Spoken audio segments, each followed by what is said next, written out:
Hello, everyone, and welcome to my channel. I'm Lorena Creole, of course, bringing you that hot takes and spicy conversation and always keeping it real when it comes to theme parks. And speaking of keeping it real, welcome to the Resort Recon Live podcast. Myself and Professor X welcome you to the show. This is my in studio show where myself and a bunch of my theme park nerd aficionado friends, we catch you guys up on the latest theme park news, what's going on. We get questions and information from you guys, but ultimately, the purpose of this show is to arm you with the information that you need in order to enjoy the theme parks as you would like to. So we do not tell you what to do on the show. We just give you the information and you do with it what you will. And of course, always feel free to ask us questions about the theme parks. You guys in the chat are our co-hosts for the show.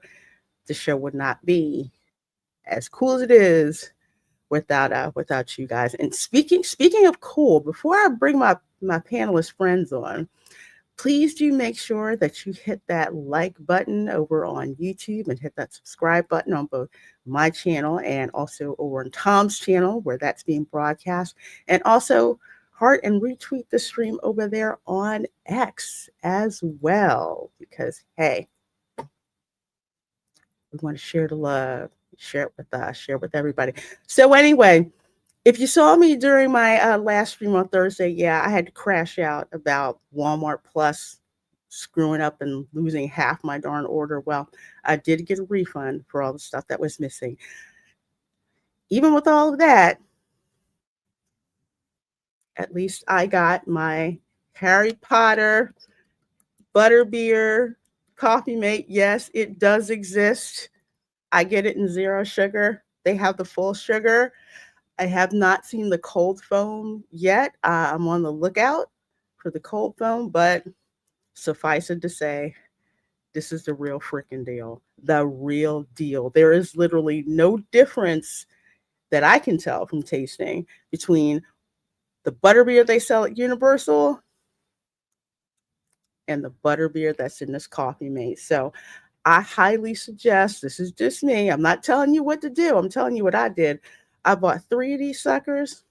I have one in my refrigerator and I have 2 of them in my deep freezer because I don't know when these suckers are coming back. I don't know. So they're out for Christmas. So I highly suggest you find it, grab it in triplicate. Okay. I mean, just it's the bomb. And honestly, yeah, I got my Honeydews lunch bag. So if you're over at the parks, over at the Universal Parks, usually they sell them separately, but sometimes they have a deal if you spend like I think $35 and you get this for $10. I highly suggest getting it because this is actually my lunch bag too. It makes a beautiful lunch bag. I'm all about the souvenirs that you can get your money's worth on, especially housewares. Also, another cool thing about the butter beer, if you're not a coffee person, don't matter. I have Earl Grey tea in here with butterbeer creamer.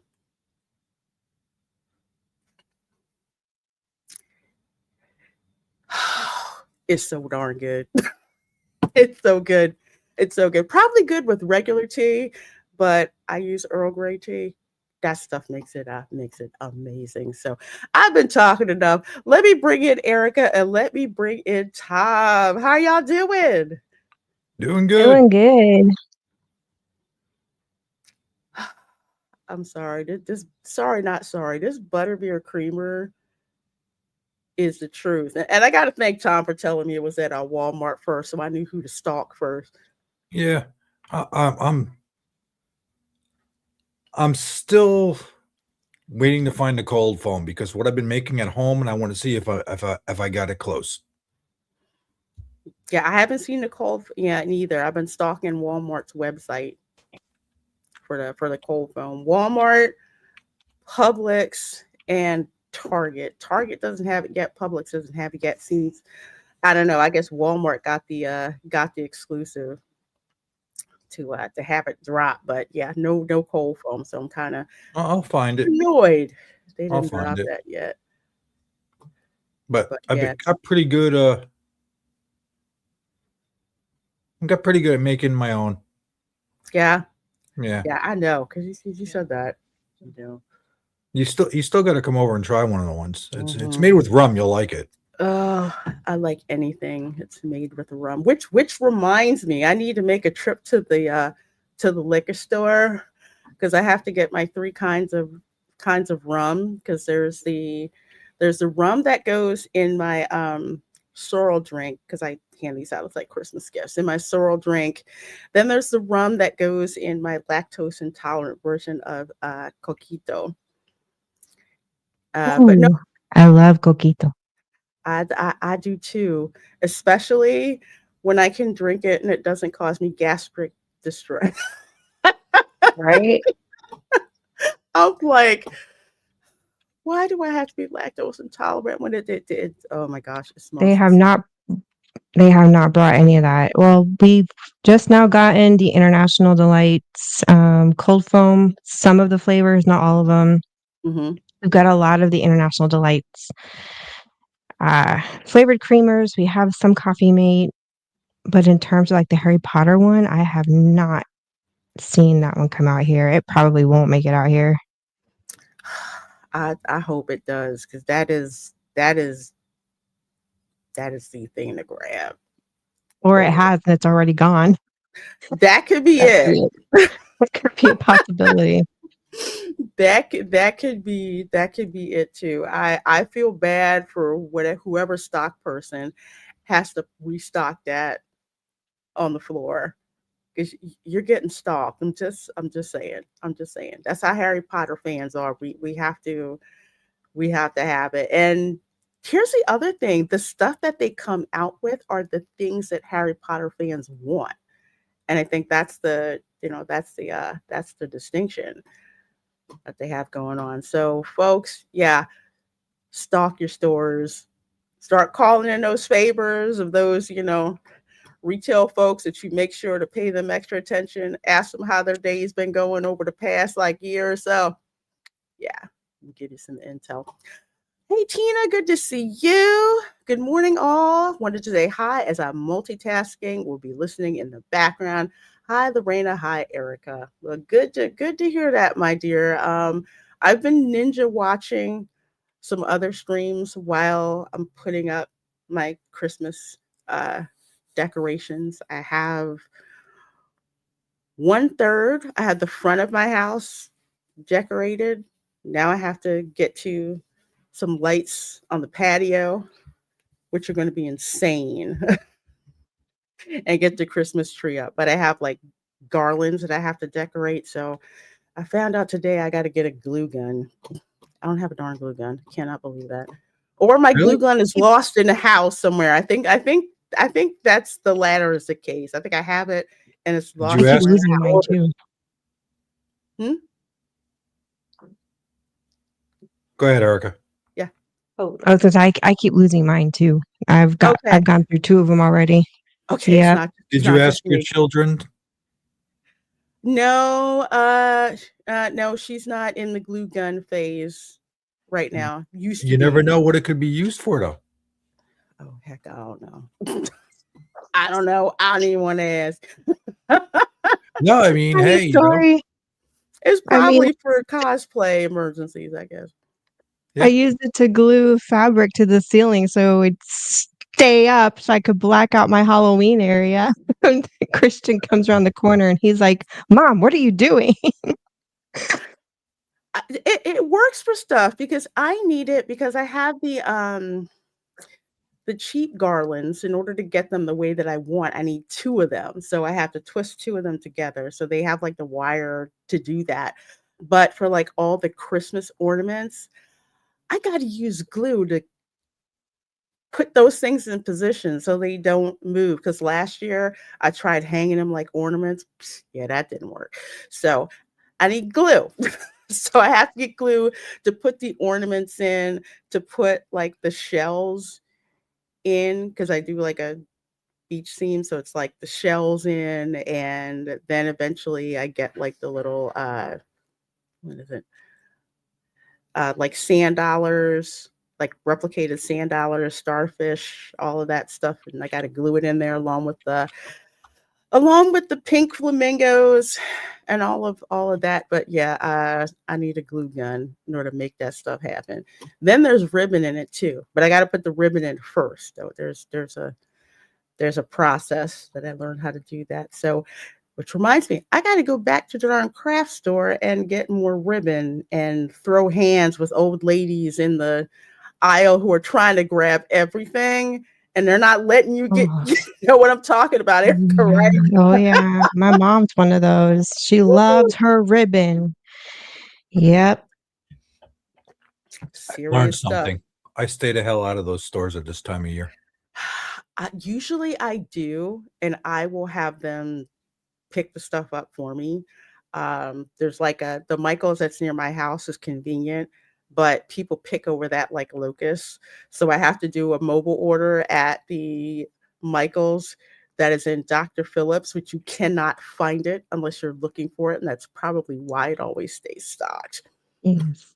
Yeah. Hmm. Good to note on that one. Mm-hmm. Yeah. Yeah. Hey, Zachrat 315. Good to see you. Good to see you. Another one of our amazing mods along with A2D2. Good to see you. We got, let's see, Emily Kruger here. Good Emily, seeing it's you, been a while. lovely. I know. I hope you're doing well, my dear. And A2D2 said, I got my Harry Potter creamer on the way. I can't wait to try it. Girl, you will love it. It is life. There are very few creamers that are on my short list. Is it international? I think it's International Delight. The French vanilla zero sugar creamer. That one's always one I always get. It's just with anything you spike it with, it tastes great. With So I that usually Cold get that one. Stone sweet cream one that International Delight came out with. They partnered with Cold Stone. My Mm-hmm. gosh, that's Yeah, my favorite. And that's my favorite ice cream too. It's a sweet cream with strawberries same. mixed in. I used to get the sweet cream with white chocolate chips and coconut Oh, shavings. Yeah, oh, yeah. girl, me too. And at home, I would chop pecans to put on top. That's my favorite gelato out here. I'll get the oh my gosh, what is it? It's the Raffaello candy ice cream. They have a gelato form of it. And you mix that with strawberries, and they put little white chocolate shavings on top of Mhm. it, and strawberries are it's like freaking heaven. Oh my You know, god, y'all that's making me hungry. yeah, me too. I haven't had lunch yet. Either have I. I haven't had dinner. It's actually on the stove. Hey, I The have. CJ. Raph is keeping an eye on it. Uh-oh. Yes. Howdy, folks. Welcome to the insanity and food torture. Yes, we are going to torture you with food. Food is a theme park experience in and of itself. So when you can replicate that sucker at home, yeah, Yep. always good. Always good. CJ said, "What gift is his?" Tom. He said he wanted a candle. I told him he could have a candle that's shaped like a guitar. Okay. There you Oh, go. not the bacon candle? He said, "I could That's use a mine. candle." I'll Not fight gonna somebody to lie. the death for that. Not gonna lie. Did you make Um, that or did you buy it? That was a gift from my grandson to me. that's so Okay, cool. that's Lovely. interesting. Bacon candle. Huh. Mhm. Yeah, I don't think you'd like it, Erica. Once you, it's very pungent. It's a very Well, strong. mix it with pancakes or like, a French toast scent. I Yeah, just like and some some bacon. coffee beans with vanilla. Oh, yeah, make it like You like know, you're I walking want into to a walk with the breakfast candle delight. like into a pig pen and go, okay, this is what's happening, guys. Mhm. What was I gonna say? Respect to candles, actually. Glade has a candle called Eucalyptus Bergamot, which, if you have allergies, which I do, it smells so good. It's like, oh, I can breathe. It also smells a little Florida, too, as well. Walmart has one called Fraser Fir. So it's like Fraser pine with like orange zest. It smells really good. I was It's thinking cheap. somebody canned Brendan Fraser's fur up and tried to sell it to y'all. I would not buy that. That's There's some ladies that would, you know. hey Izzo. Yeah, that's true. That's true. Just like I'm upset that, Matthew McConaughey did not come with my Lincoln that I bought. I still got issues with y'all. Not give me that. Let's see. I haven't touched a glue gun since high school. Dude, I never touched a glue gun in my life. I bought What? glue gun. No, What never, CJ's problem never, is, you know why he's not telling you? never. He got caught Oh, trying to sniff the girl. hot glue. It didn't work out. He's got a what? He got caught trying to sniff the hot glue. It didn't work out. It doesn't really have a smell though. Yeah. No, it doesn't. Not hot glue gun. I just I mean, I Elmer's does. Yeah, that one does. The This smells rubber like it smells cement like shit. definitely It does. will help with a runny nose, though. Yeah. Really? I'm not gonna ask how you know that. Uh-uh. Being facetious. I'm not being. Mm, I don't really know that. I'm just saying, anyway, somebody's gonna see how it goes. I never did. Oh, thank you so much. Got to get your watch hours up. Yeah, thank you. I started working and yeah, so thank you. I appreciate it with the watch hours. That definitely helps me, especially over on my gaming channel. And the hours over there. You're gonna see me doing more stuff over that way. No, the only reason I got a glue gun is because, well, two things. My nephew, he always wanted to go to the craft store, so I was always buying that stuff, like the glue guns and the glue sticks and pipe cleaners and felt and all feathers and all that stuff. But yes, 91 LSXRS. Yeah, I was crazy with a bedazzler. You could not mess with me on that. And then I graduated from a bedazzler to hand rhinestoning items. My favorite thing was to do that with like football jerseys and baseball jerseys. And I did it for a while, and then I stopped doing it because it was just so labor intensive. You all got to try to get with a soldering iron instead. Then talk to me about burns. Mm, I've used a soldering iron before. They're fun, They're Mhm. they're especially when fun. you slip and you go into your fingernail and your fingernail Hmm. just disintegrates because you're Yeah, running at 700 degrees. Ah, Yeah. yeah. I didn't I've like the I soldering I have a heat iron. pen. I've used that on styrofoam, and that's a horrendous smell. You better do it outside. Do not do Styrofoam's that poisonous when you burn it. indoors. You know that, right? What? Which one? Styrofoam's poisonous when you burn it. Oh, well, I needed it for Halloween, so there's that. Yeah, I was making tombstones. you don't want to sniff that. I'm such a guy. I wasn't sniffing it on purpose, but it did stink. Still, you I just learned to don't. do it outside. I I do miss rhinestoning sports jerseys because that's what I would do.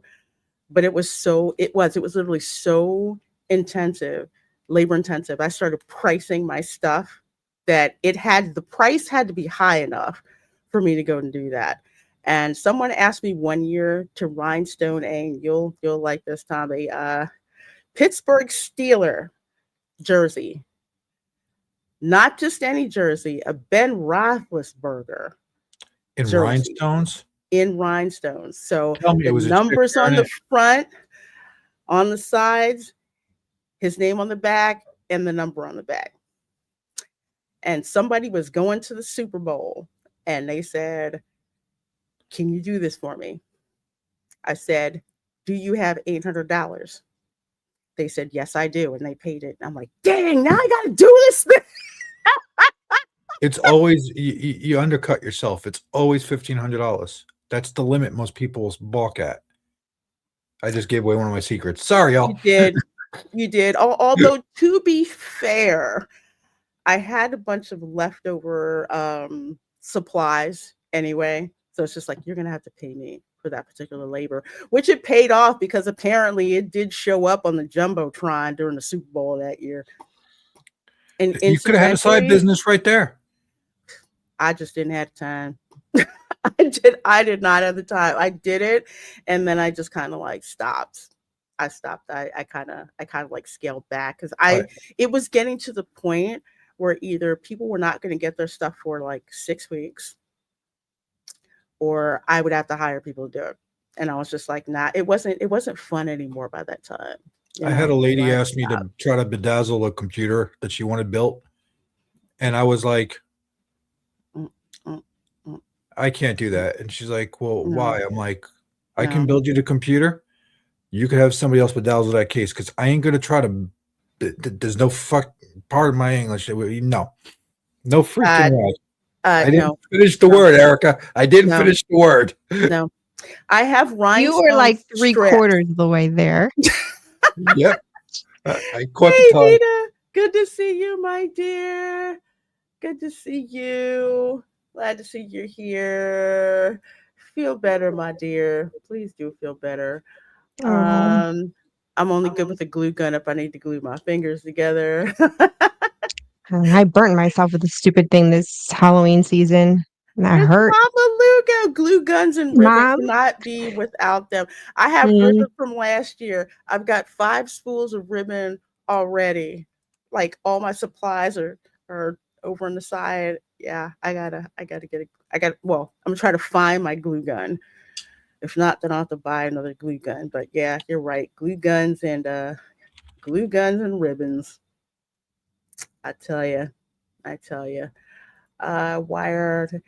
Hey, John the Beagle Dad. Yeah, the one time I had to use a soldering iron was when I had a hardware engineering class.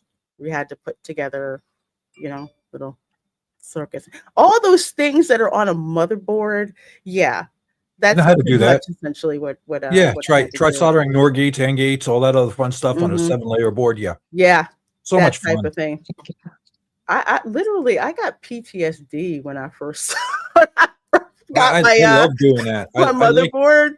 I love doing that. And I love doing when you see somebody's head Woo. explode when you hand them a 555 timer in a Mhm. simple just like a breadboard and they don't know what to do with it. It's Yeah. hilarious. And that's just Um, plugging stuff in without soldering. mhm. I was just like, man, this is oh, there's a lot of I did a lot of stuff where I would write things down. Like this is what cracked me up. Okay. I'm gonna get to the theme parks in a minute, good guys.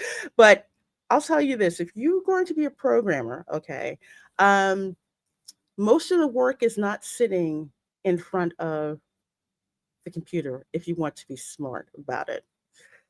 Get some coffee, get a notebook, and start there. mm, Literally, I would write every piece, sections of my code in a notebook where I could go through and see what was going to work and what wasn't going to work to finally get to the point where it's like, okay, this is what I'll start with and I'll go from there. So when I was putting in my code and everything, most of it was like either syntax errors or something I didn't see, but that cut out so much stuff that I could actually focus on making my code robust. Because let me tell you this, you turn your code in, your professor is not going to just test to what the assignment was. They're going to do stuff to purposely break it to see how good you are. mm. SQL Because some injection. people That's one now of my they'll just favorites. use cheating methods. Yeah, Chat GPT. No, not gonna work. Not gonna work There's all that. also Mm-mm. the difference there's a bunch of different codes out there, but once you learn to write in relevancy code, it changes things. Mm-hmm. Yeah, it does. Well, folks, couple things we're going to hit with regards to some quick hits with theme park news. And we didn't get a chance to show this on screen on Thursday. So I figured I would bring it up because not only do we talk about theme park type stuff from the Florida parks to Orlando, but or like to California, but there's things that are everywhere. And this one, if you are in the King of Prussia, suburban Philadelphia area, and now it's coming back to me that this used to be the old Lord and Taylor, this is the Netflix house. And apparently they've got one coming to Dallas that's going to open soon, another one coming to Vegas. But this is freaking amazing. Check it out. There's Wednesday room, there's a one piece that's there all the way there in the back. What else? They've got one from Squid Game, and it's got mini golf as well. So there's VR games that's in there. A Tadum theater where you can catch Netflix shows, movies, fan events, all that stuff, which looks really, really cool. Apparently, oh, the one in Dallas, because actually Erica talked about that. The one in Dallas is opening in a couple days. What's over there? That big I didn't even get to read all the way through. What are they representing? Well, the Because they Philly, have Wednesday, like the other one does. yeah, this is the Eve of the Outcast. So there's like the carnival. So that's this. So when you go in, like here toward the right, let me see if I can blow this up a little bit more. So over here, like to the right, you walk in. There's the mini golf on the left there. I don't know what's here, but there's a Netflix room there. Over there, I guess the view, swag place. Over this side is the Wednesday section with the Mhm. carnival. Over here to the left, that's One Piece. There's like the ship and all this stuff that's over that way. Quest for the Devil Fruit. But I think Dallas is the one that has a Squid Game one. So over there to the left, So I there's wonder if the they're gonna I wonder if golf. they're gonna rotate these to like different stores, like make the experiences for such amount of time, and then just change it to the next mall and have it rotate so it goes around at all their locations. It could be. Is They that may have. Stranger Things I on think the it is. bottom? Yeah, I'm trying that's to figure out that Stranger. big, Yeah, that's large area is. yeah, that's Stranger Things. Stranger Things, Escape the Dark, and Squid Game survive the Okay. trials. And plus, they've got a game room. So yeah, so Stranger Things over here to the right, like the Wednesday set that's over in King of Prussia. And then over here to the left, you've got the Squid Game portion. So in the one in King of Prussia, they've got One Piece and Wednesday. And here in Dallas, they've got Squid Game and Stranger Things. But let's see, what's the one in Vegas? And of course, in each one, they've got like a Netflix court, burger, viewing rooms, arcades, swag, and stuff to buy. But the So one you in, you, you gotta wonder, they're doing this and spending the money on these retail spaces to convert these things. yeah, If they do get this Warner Brothers, I wonder if they're going to try to go into theme parks next. that's an excellent question. And it kind of depends on, I won't say that they'll rebuild it. I think what they'll do is they'll get a vector into it. Just like Harry Potter, that's Warner Brothers. Like they might like say pick a portion of the park or license it out so they don't have to build it, but they just sell the IP so somebody else can, well, we'll say license the Yeah, IP so someone else because can build Universal it. usually gets like Stranger Things for the Halloween Horror Nights and all this stuff. So I'm just Hmm. wondering where maybe that's where they're like, you know what, we're missing a way to capitalize on a lot of these things that we can. Yeah, I'm kind of wondering. Just Hmm. But that's a very interesting thing because when you talk about changing theme parks, there are so many malls that have dead space. I haven't seen it here in Orlando. It seems because of the tourists, every freaking place in the mall well, that one is mall got converted decked to out. Dieselland. Have you been there yet? To which one? Dieselland. No. Look up Dieselland Park. I'll have to That look. Yeah, that'd I'll be have a to cool look thing that if up. your Hmm. nephews, kids, anybody out there are into cars and stuff like that. They have an indoor go-kart track. They Oh. have other stuff for adults. They have axe throwing. Yeah, they have an indoor one. Hmm. And then there's a car and motorcycle museum. There's Batman rooms, James Bond rooms, movie theater for movie prop cars. It's a good time. That's probably what's going to be happening to a lot of these malls that have stores that no longer need to exist. Like Lord and Taylor, uh, I can't remember the last time I actually went into a Lord and Taylor. Bloomingdale's, I don't know how much longer they're going to be around. Neiman Marcus, that's not really going anywhere. Macy's isn't really going anywhere. But you've got these malls that are losing, um, like say, tenants. So I want to say, I hope Disney is paying attention. This should have been what the Star Cruiser should have been. It's a True. day, it's a day experience. Can you imagine if you go to like all these different rooms, my dinner with Vader, one where you Oh, get to do wow. pod racing, another one where you're basically in the Imperial Star Cruiser. I mean, those types of things that get people to come repeatedly to have that experience, but it's not something that requires a price point that is so freaking astronomical that you don't want to deal with it. That's why that whole Star Cruiser thing crashing and burn really was the price. Yeah. Yeah. The price Uh, and the experiences that they had, it wasn't, then again, it's based on the sequel trilogy. And Yeah, that was the problem. they shouldn't have done that. They should have just left it. I digress. I don't want to go down that rabbit hole. Hmm.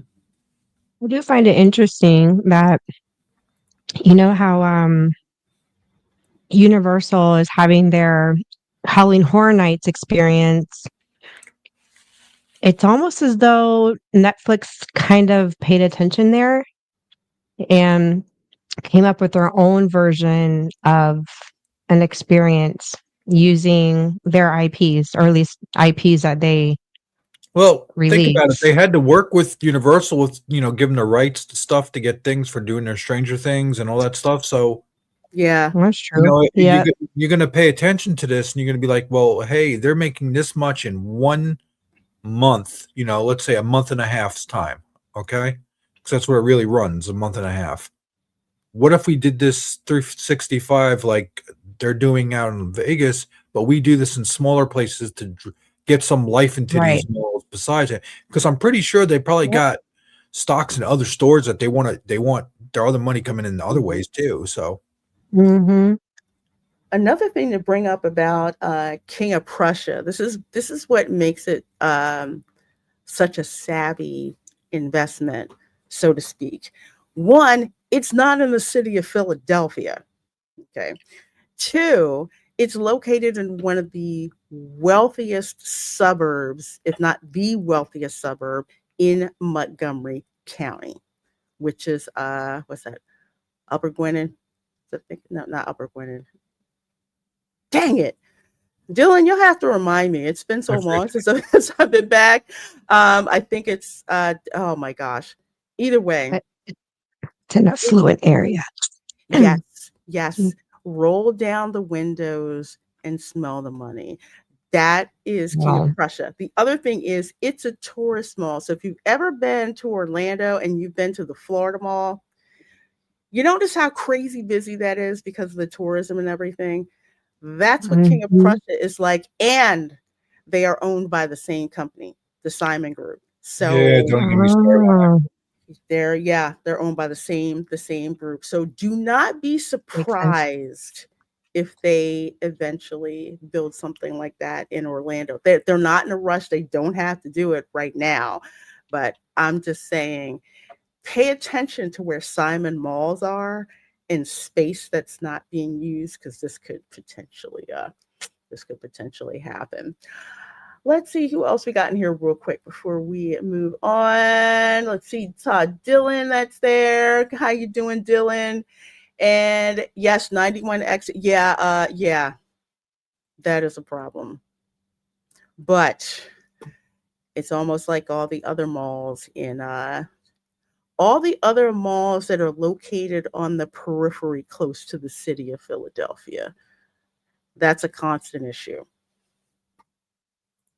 That is a absolute constant issue. Although, if you're stupid to shoplift in Montgomery County, you really are dumb because you ain't nobody's hearing from you for quite some time. Hey Aldo, it was wonderful to get to meet you in person. I got to meet Aldo in person when he was here in I'm jealous. Orlando. He's so sweet. He's such a sweet guy. I have to send you pictures. Oh, okay, cool. Yes, and of course, it was lovely to meet you, my dear. I'm so glad I got to meet you. Um, yeah, keep an eye on that, Nita. Like I said, Simon Malls. I know they own the Florida Mall, and if you think that that won't happen, they built a freaking Primark. Oh Okay, yeah. so yeah. Um, what's funny is they sell the same winter clothing they do here in Germany at Primark. And I'm just kind of laughing because it's like only Northerners are going to buy that stuff. The Floridians aren't. Hmm. Yep. They are. They are. Thank you, Dylan. Upper Marion. Dang it. I was going nuts. Yes, Upper Marion. Upper Marion. I hated playing like when I had to go as a cheerleader to basketball games because we went to Upper Marion and realized just how broke our town was. And you go in the parking lot and there's all the expensive cars that are there. Yeah, a Well, lot too it's like money. going to White Castle in Orlando and seeing a friggin' goddamn Bentley convertible sitting Hmm. there. Why is there a Bentley in White Castle's parking lot? That would not happen where I'm from. Mm-mm. No, Hey, not no. those little burgers are delicious. It don't matter how much money you got. Yeah, but I'll tell you Yeah. what. When you see the Bentley and the color of it and the interior of it, it was Mhm. not like an off the shelf one. This was like totally custom done. You're talking Well, this was insane. Someone well, that's owns it. that's because all of that is close to Dr. Phillips. Yeah, it is. Yeah, just to remind people, Dr. Phillips is like King of Prussia, Yeah. literally. Almost the same thing. I'm like, oh, there's a Eddie V's, there's Ruth Chris, there's Del Frisco's. Uh, yeah, yeah, that's a yeah, Yeah, that's Nita I Dr. just feel brought up really something in the poor chat. when Seriously, I drive around there. why didn't Girl. Disney do something like Dieselland or Netflix with Star Wars? Because they're stupid. That's why they didn't do anything with it like that. Mhm. And they went away from what was the tried and true formula. Okay. The original trilogy, and for nostalgic reasons, the prequel trilogy. Okay, because that told us basically you're completing the arc of Anakin Skywalker. That was a tried and true thing. If you're asking why One Piece is over here, that's because the One Piece live action is really freaking good. And they made money off of it. And it got repeat watches. So between that and Wednesday, they knew how much money they were making. Squid Game, Stranger Things. This is all their stuff. So if they didn't do it, somebody else was going to, and why wouldn't they, capitalize on that? That's Mhm. Right. Exactly. You know, why it's license genius. it out when they can make it themselves? Right. Well, it's genius because you can do something like this without getting into the cost of a theme park or the theme park industry, but you're Mhm. still providing immersive themed experiences. It's kind of, I don't know, I think this might compete, not necessarily with like vacationing, theme park vacations, but if you can't really afford to go to a theme park Mhm. or a theme park vacation, this could kind of serve as an alternative, to experience your favorite characters and stories in an immersive way, but without the price tag of, Disney or even Universal, because there are still people out there that just cannot afford theme parks at all, but maybe they could afford something like this. Mhm. Okay, here's and something in my brain. Okay. Started accessing something in my brain. Guess what else is going to be in Dallas or near Dallas? Anything It's but like the an indoor cowboy? water park. Remember the Universal kids park? Oh, yeah, Oh yeah, yeah, yeah. yeah. Yep. Mhm. 25-minute drive from Dallas Fort Worth. Oh, boy. Do you Perfect see what add-on.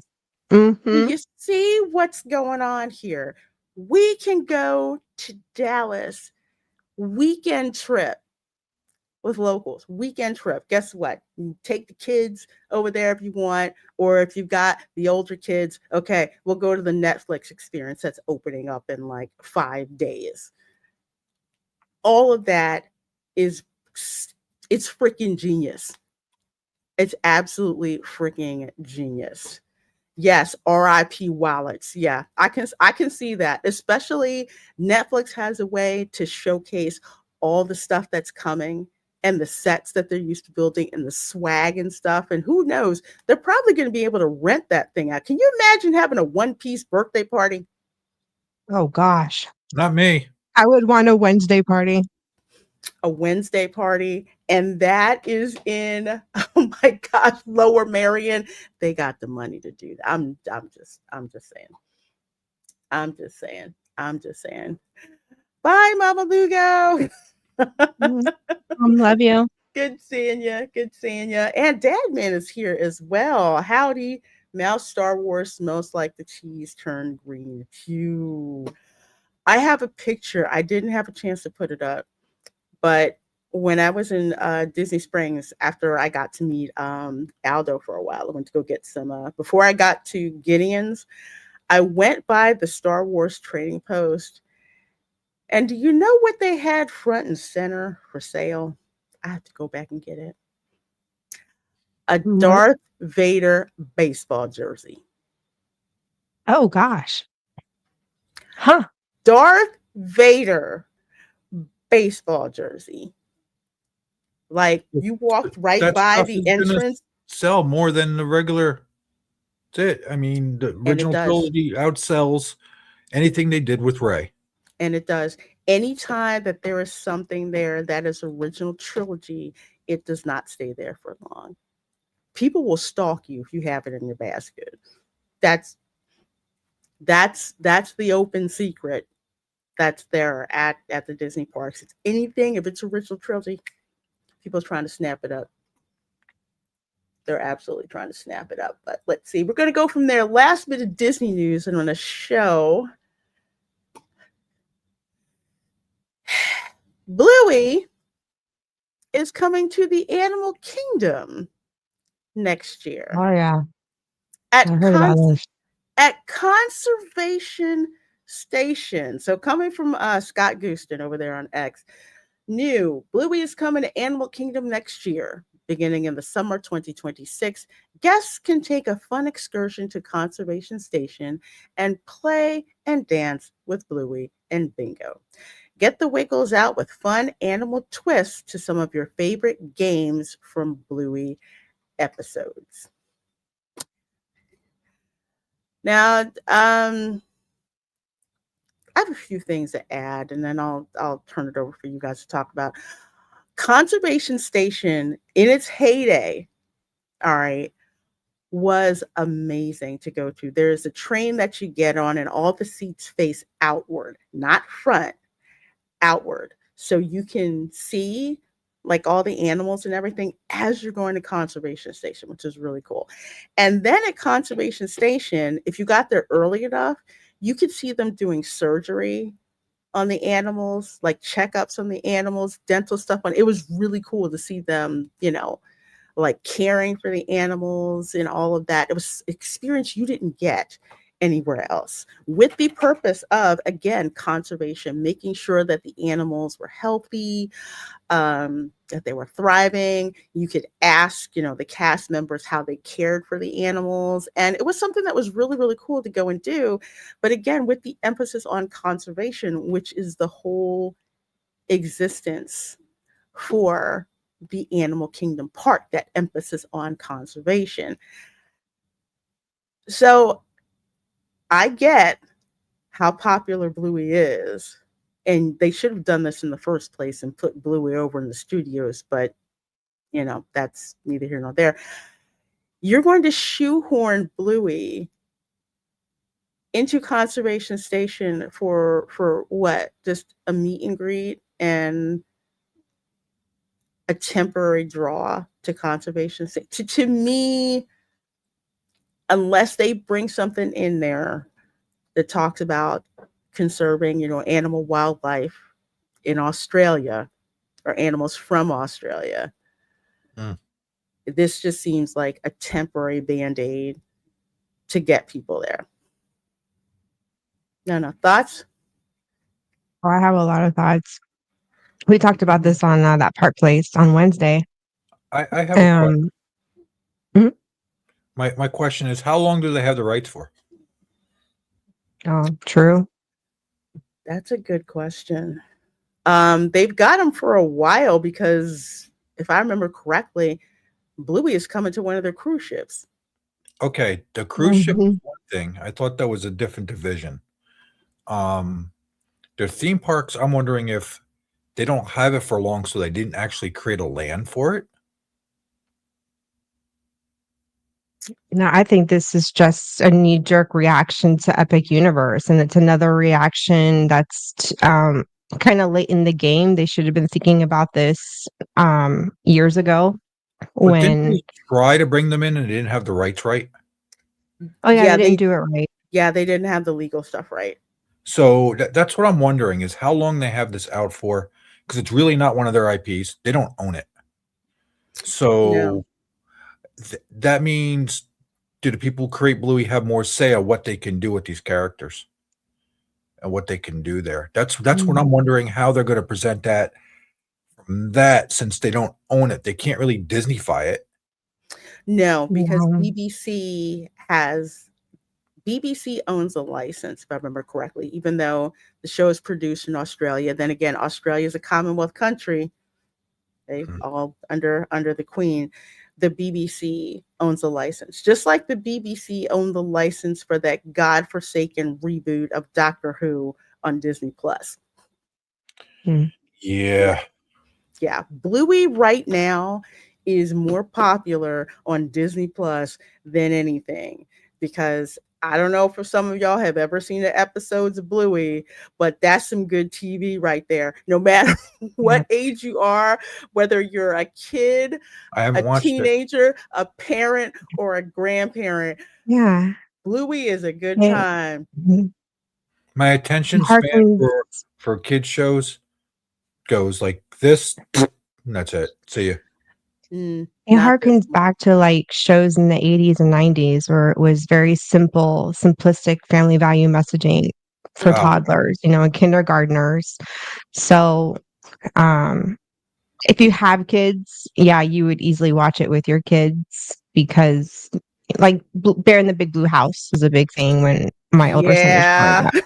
So I remember that that. drew me in because it was so cute and the puppeteering was adorable and the puppets, and it was like that Jim Henson thing. And I take it Bluey, it kind of has that same effect. It just draws you in because it's cute um, and very safe for kids, and parents will sit there and watch it with their kids or at least listen to it while they're doing other things. It is it's very safe. Like for example, the one episode where I think the aunt was getting married and she ran away and the kids were like, "Why is Auntie so and so running away from her marriage?" And they're like, parents are like, well, I don't know how to quite explain that. But there's family dynamics that's in there, you know, the grandma who just like spoils them to death, the weird relatives that show up. I mean, it's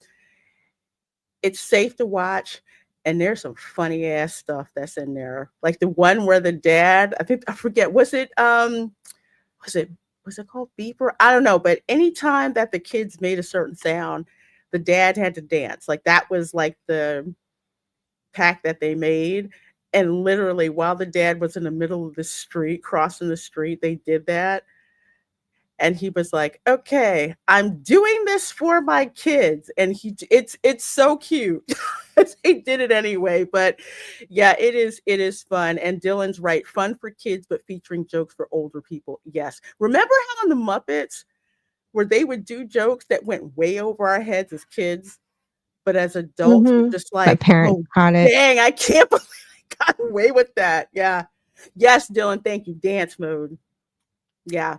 And sleepy time, or I think it was sleepy time.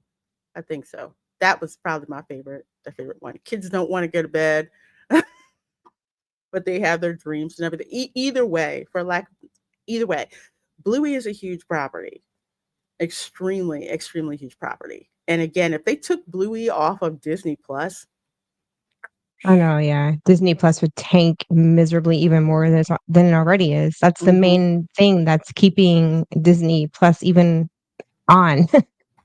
Um, I think too, one of the strategic plans that they or reasons they did this was to force a lot of the theme park crowds to have to walk to the back of the park and actually look at the rest of the park other than just the areas where the attractions are, which tend to be more towards the front.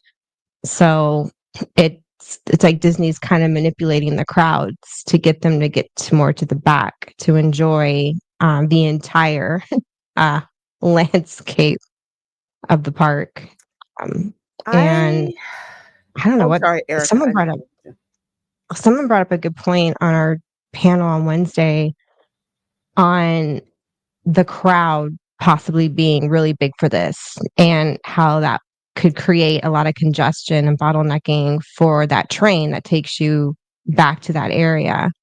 hmm And I thought at the time, my mindset was, well, Disney could always build pathways and more themed areas, maybe even another land, if they're going to get rid of this conservation stuff and it's just going to be free and clear land that gives them room to build leading into that area. But Tom now brought up a good point about, well, how long do they have this IP for to do this? So now I'm like, I'm I think leaning a more weird towards thing. it's Sorry, temporary. I think a Huh? weird. I think a weird things that always No, pops in. it's not weird. I It's good. It's thought deconstruct provoking. I hadn't thought of backwards. that. I look at failure points first. Yeah, you know why, Yeah. Lorena. Lorena gets that. Yep. I do. I do. But yeah, you're absolutely right because Conservation Station is not a huge draw. So let's actually Mhm. step back a little bit. But I just wanted to show you consistently in the Nielsen ratings, Disney Plus, what Bluey,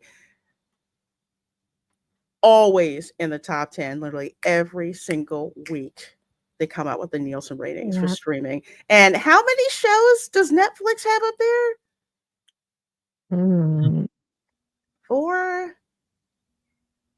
like technically five, five, 6, uh, 6 in six. total out of the 10. That Frankenstein, you got to watch that if you have not watched it yet. That film is freaking amazing. I will put that up there with Bram Stoker's Dracula. Um, I love Van Helsing. I'm sorry. Sorry, not sorry. I love Van Helsing, but that's a good ass movie. It really was Frankenstein. But to get back to Bluey really really quick. So let's step back a little bit. Remember when Animal Kingdom was like a half day park? Hardly anybody really Yeah. spent time there. Mhm. They worked with James Cameron. And remember, James Cameron had the type of creative control that J.K. Rowling did for Wizarding World of Harry Potter. When they put Land of Pandora in Animal Kingdom, that's what made Animal Kingdom a day park. They took an area back there hadn't really been used and did it big, and Yeah, I that brought remember in when it people. opened. You couldn't get near it when it opened. No, at Oh, all. yeah. People I was there willingly. opening weekend. It was Oh my crazy. god. I was there. We might have Uh, passed each other, I Erica. was I was one of there. probably did. I got a photo of me and my older son. That ooh, it's crazy. It was fun though, but crazy. It was nuts. I mean, it's like people will wait Mm, 2 to 3 hours for flight of passage. Why? Because as soon as you step, first you had to go through the land to begin with. Then you step in the queue, and again, that's when the attraction starts. Not when you get in the ride vehicle yeah. or the VR room. Mhm. Starts immediately when you walk in. You are It has literally getting stepped through the whole entire movie. So it has to be a good people, queue. it has to be a If good the queue. queue stinks, that ride better be beyond stellar. Hmm. Yeah, Well, you like gotta have that now in Florida with it being so hot. That's one thing that Disney did start doing was more longer, in-depth indoor themed queues that are air conditioned. That is freaking smart. Well, that's why Epic did what they did too. I mean, Yep. Well, we got all yeah. those Imagineers went to Universal and took all that those Hmm. ideas over there it's too. like, hey, we live in a we're opening this park and it's in a place that it's ungodly hot and rains like hell every day at 3 p.m. Hmm. So how do we keep Yeah. our guests happy? Stick them inside an AC. Give them Hmm. something to do. Mhm. Yeah, and I agree. It needs to be open longer in order to see how beautiful Pandora looks at night. It looks like nowhere else. You literally feel like you're on a different planet I've with like heard all the bioluminescence and the sounds and everything. It's insane. MJ said that they've expanded their hours to now 9:30 PM. I don't know when that starts or started, but they are Hmm. gonna be opening Animal Kingdom later, I think for that reason. Okay. They should, I'm gonna have to check the times because that's well, it one of gets the dark at reasons why I 5 o'clock haven't been now, there. so Yeah, but they would close the park like around 6. So you would Yep. hardly get any time to immerse yourself in there. well, that's just So like Epic. At nighttime, it looks yeah, completely different. it's like it's a place that Unless you people have like the to after stay in. hours thing, and even then, it's not on every occasion. They Mhm. don't have those after hours events very much at Animal Kingdom. They're No. very far and few between. Didn't they say that was How because of the animals? Some kind of crap like that? Yeah. That's what they said, and then Pandora opened up, and then they couldn't use that excuse anymore, especially Well, with they how bring the everything animals in looks. at night anyways for Hmm. them to sleep. I don't think many of those animals are out in those habitats overnight. They bring them indoors into No. the facilities that are built into the habitats. So it never made sense. I could see, okay, maybe not do fireworks, even if they are indoors because they are so Hmm. loud. That's fine. But you can still keep the park open, late and let people enjoy the theming and the attractions and just close off those zoo areas if there's no animals.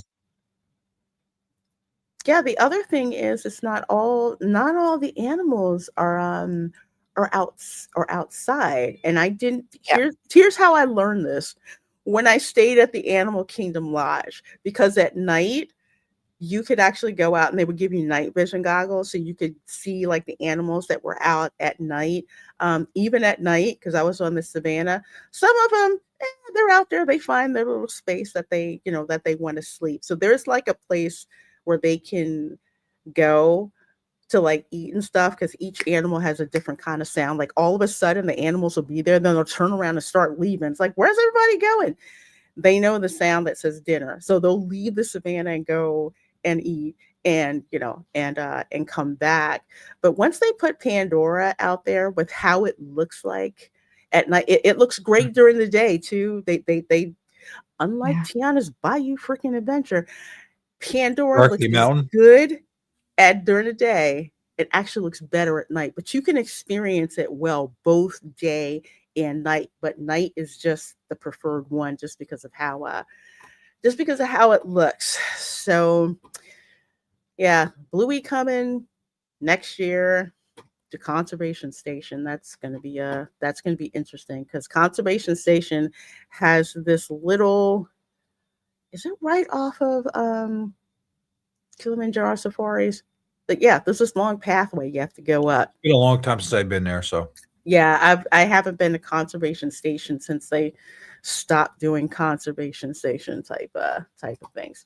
But we've got 80 of you folks here in the chat. Thank you so much on all of our channels here. Erica's, Tom's, mine. Make sure you thumbs up, love like that. Appreciate that. Let's get to some Christmas planning, I'll say holiday planning. I'm going to throw that out. I just want to share this because this is over at Universal Studios Japan. If you're not following the Universal I like Studios that. Japan X account, you need to, You got a because shark for Christmas. yes, look, with the Gosh, what redragon the? and a bow. It's like Jaws for Christmas. It Gotta looks love it. so weird. The bow on its head, like it's a girl. It's a Funny present. It's a looking. big shark steak. I'd take it. You know what? Hello Kitty, because I have it. I don't know where my shirt is, but for Hello Kitty, they have a Hello Kitty Jaws shirt, and Jaws, you can see Jaws coming up the water, and Jaws has a Hello Kitty bow. It's the funniest freaking thing. I seen some interesting Hello Kitty stuff when we were looking for my granddaughter. Let's see. 50 years ago today, the movie Jaws was released in Japan at USJ. Enjoy the world of Jaws to the fullest. Anniversary exclusive delights are all lined up. So they may be doing the same thing that they did here at Universal Orlando. Remember, they had like Amity Island Yeah. recreated. So it's probably the same thing that they did over in Japan. But yeah, follow Universal Studios Japan account. It's insane stuff that they have there. And this is the Tokyo Disney Resort monorail. What? Oh This is my gosh. this is the one that goes, I think it goes from Narita Airport To the to park. Tokyo Disneyland. I'm reading up on it because hopefully, God willing, and a creek don't rise. I'm gonna go to Japan in 2027. This monorail. Can you imagine if Disney did this? Ooh, Well, they did, man. but just in another country. Oh my Have you seen, okay, I'm derailing here, but I keep getting images of their Christmas merch through Instagram. Mm-hmm. Oh my gosh. They got these cute little white puffy bows. It's like a white plushy bow and it's got like a Christmas Mickey in the middle. I'm like, oh my gosh. I'm like, and the mittens and the little ear mufflers. And it's all like this matching like Wait, layette your set. Oh, mufflers? They have car parts? yeah. They got my attention. No, the ear, whatever, Mufflers. Earmuffs. your ears warm. Earmuffs. There you go. Sorry. Yeah. Mufflers, I'm like thinking, wait, so I can drown out kids with these Not things? Can I not have like them, please? not Are like they active? Midas. Not a Midas muffler Mm. shop, but no, just Performance? Disneyland. Well, first of all, Christmas in Japan is on another level. It is, they go all out and it's insane, and I freaking love it. If you watch anime, there's always usually a Christmas episode in that as well. That's just crazy and off the chain. My favorite, My Hero Academia Christmas, where they do that. It's freaking awesome. But they have these monorails that run, and this is the one that goes again from Narita Airport to Tokyo Disneyland. And this is so freaking, So even wait, the handles you don't have even have to. You don't even have to take a taxi. You could just get on this thing and go right to your. hmm yeah. Shocked me too. That I'm like, okay, so we can take, because you have to, of course you gotta pay. No big deal, but it happens everywhere. But I've seen videos of some folks who've gone, and they land at Narita, and then they go, purchase, the train fare to get on this, monorail train that takes you over there. I'm like, that is flipping fabulous how they do that. But then again, you also have to remember Tokyo Disneyland is not 100% owned by Disney. It is No. owned mainly by Oriental Land Company. And if I remember the story correctly, they they tried to get Eisner to build the park in Tokyo. And he was just like, look, The only way we're going to build the park is you pay for most of it. They're like, okay, done. So that's how that happened. They were not anxious to build a park in Tokyo, as opposed to Iger and the CCP building it over in China.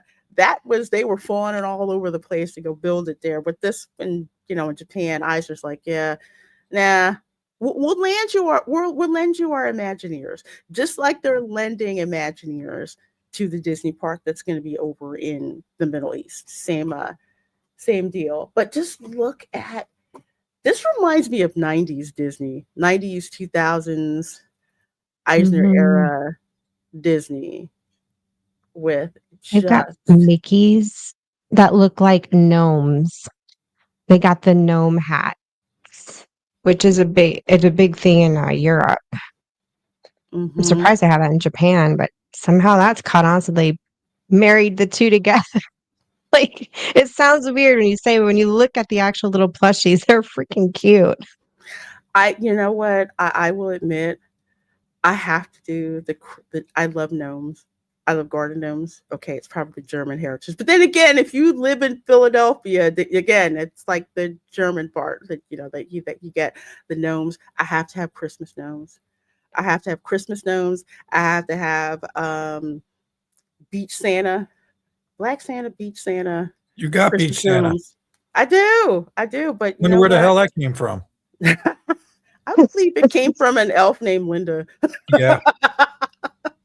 So I have him up there. Usually I'll have him with like I'll have little Christmas trees that are made from shells because we get those down here. So I'll put him down there like on the beach. On a little beach. It's really, really cool. But yeah, they take this whole aesthetic and put it, they even have a darn stamp rally. That's a thing with the stamps and everything. But the reason that I bring all this up, ooh, let me play this here. Get out!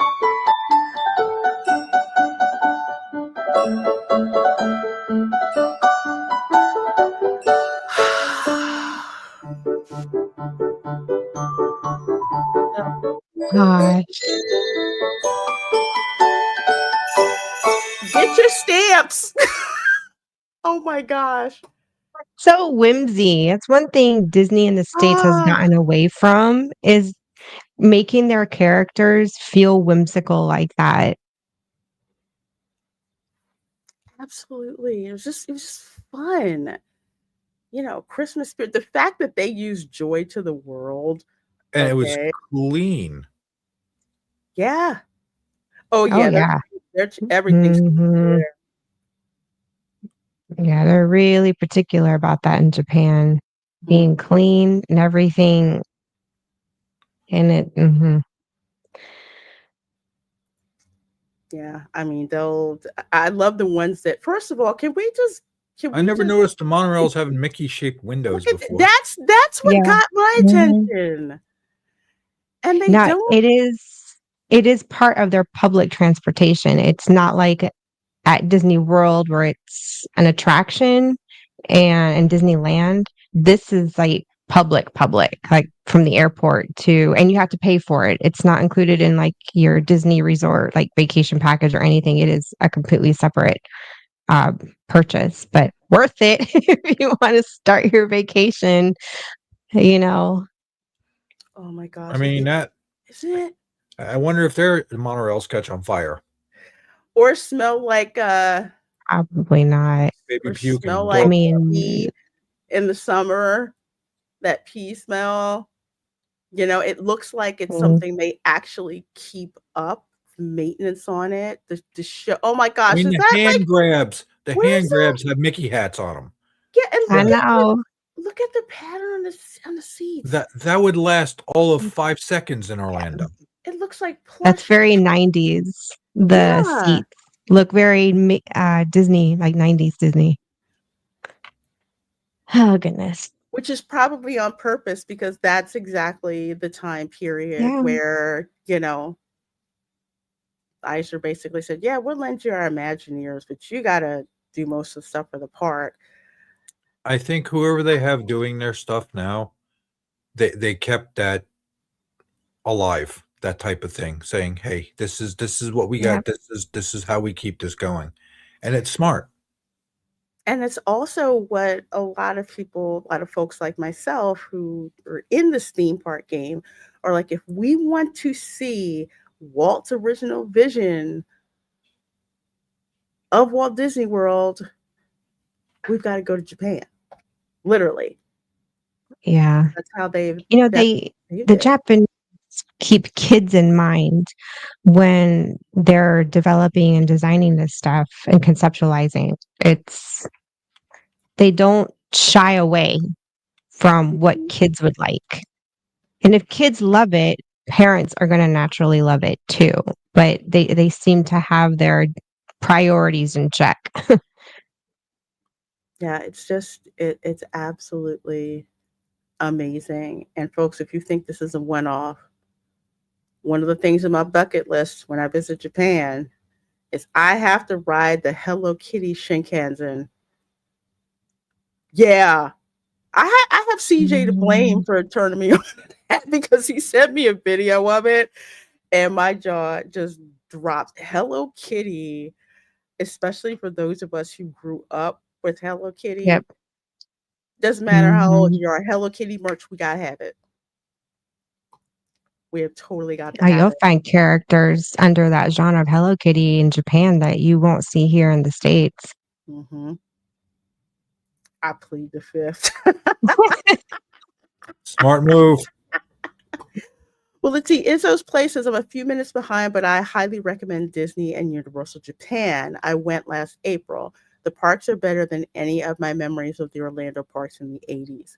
Yeah, I don't know if you've noticed this on X, but whenever Ron DeSantis mentions talks with Japan and like visiting the prime minister and their representatives coming to Florida, because Japan, behind the UK, Japan is the second largest tourist market investor in the state of Florida. If you've grown up going to the Disney parks, especially around Christmas, like January 1st, it seems everybody from Japan just just like invaded Walt Disney World. They were just everywhere. We want that nonstop flight from Orlando to Narita Airport in Tokyo. And DeSantis is like, we're working on it. That is going to blow stuff up. I'm like, I want that direct flight. I do not want to have to layover in LA. It's like we want that direct flight. We want that JAL direct flight from Orlando to Narita Airport. When they do that, I can't imagine what that flight is going to look like. I can't. It's gonna be amazing. LaReina's favorite monorail is at Dutch Wonderland. LOL. Yeah, that was the first one I ever rode. Was Dutch Wonderland. And yes, it is cute even without the holiday overlay. Yeah, it just looks amazing. It's amazing. Yes, Disney is literally the creative partner. Yeah, that's it. That they bring the Imagineers over to basically put into place what Oriental Land Company wants to do. Totally. Shoot, at this point, are they even needed anymore? I mean, seems like they already know what to do. I don't think they need much consulting from the Imagineers. You know what, Erica? They're bringing some of those Imagineers who worked at Tokyo Disneyland back over here. I Yeah. forget which one they brought back, but a couple of Oh, them bought it. okay. That's on my bucket list too. It's Hello Uh, Kitty Land. I oh, it's so an wanna. actual land. I've heard of the store in Tokyo. I didn't know there was a Hello Kitty land. Mm-hmm. There is. Oh, geez. There is. Maybe I should book with you. Go with you. I'm hoping to bring my sister with me because she used to live in South Korea for a couple of years, and I think she took a side trip to Japan. I'm like, yeah, I need to bring you with me because that going to Japan is like a bucket list trip. I go to for Japan, but there's a certain section that has nothing but guitars, and I would never leave. Mm. I've heard Korea is the place to be for shopping for clothes because apparently clothing is really cheap, and they got like really good fashions. That's what I've heard too. Oh, just awesome. But yeah,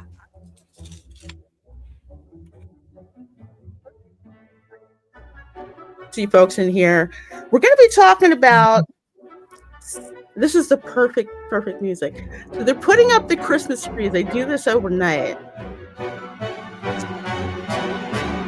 I'm going to give you guys some tips about how to survive the theme parks for the holidays, especially in Orlando.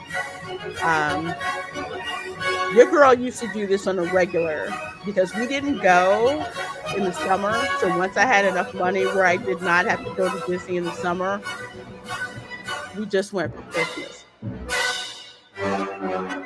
which is one of the worst times that you could go if it's your first trip. I tell people if it's your first trip, don't go around Christmas. You will freaking hate humanity. And that's how they get the tree up there,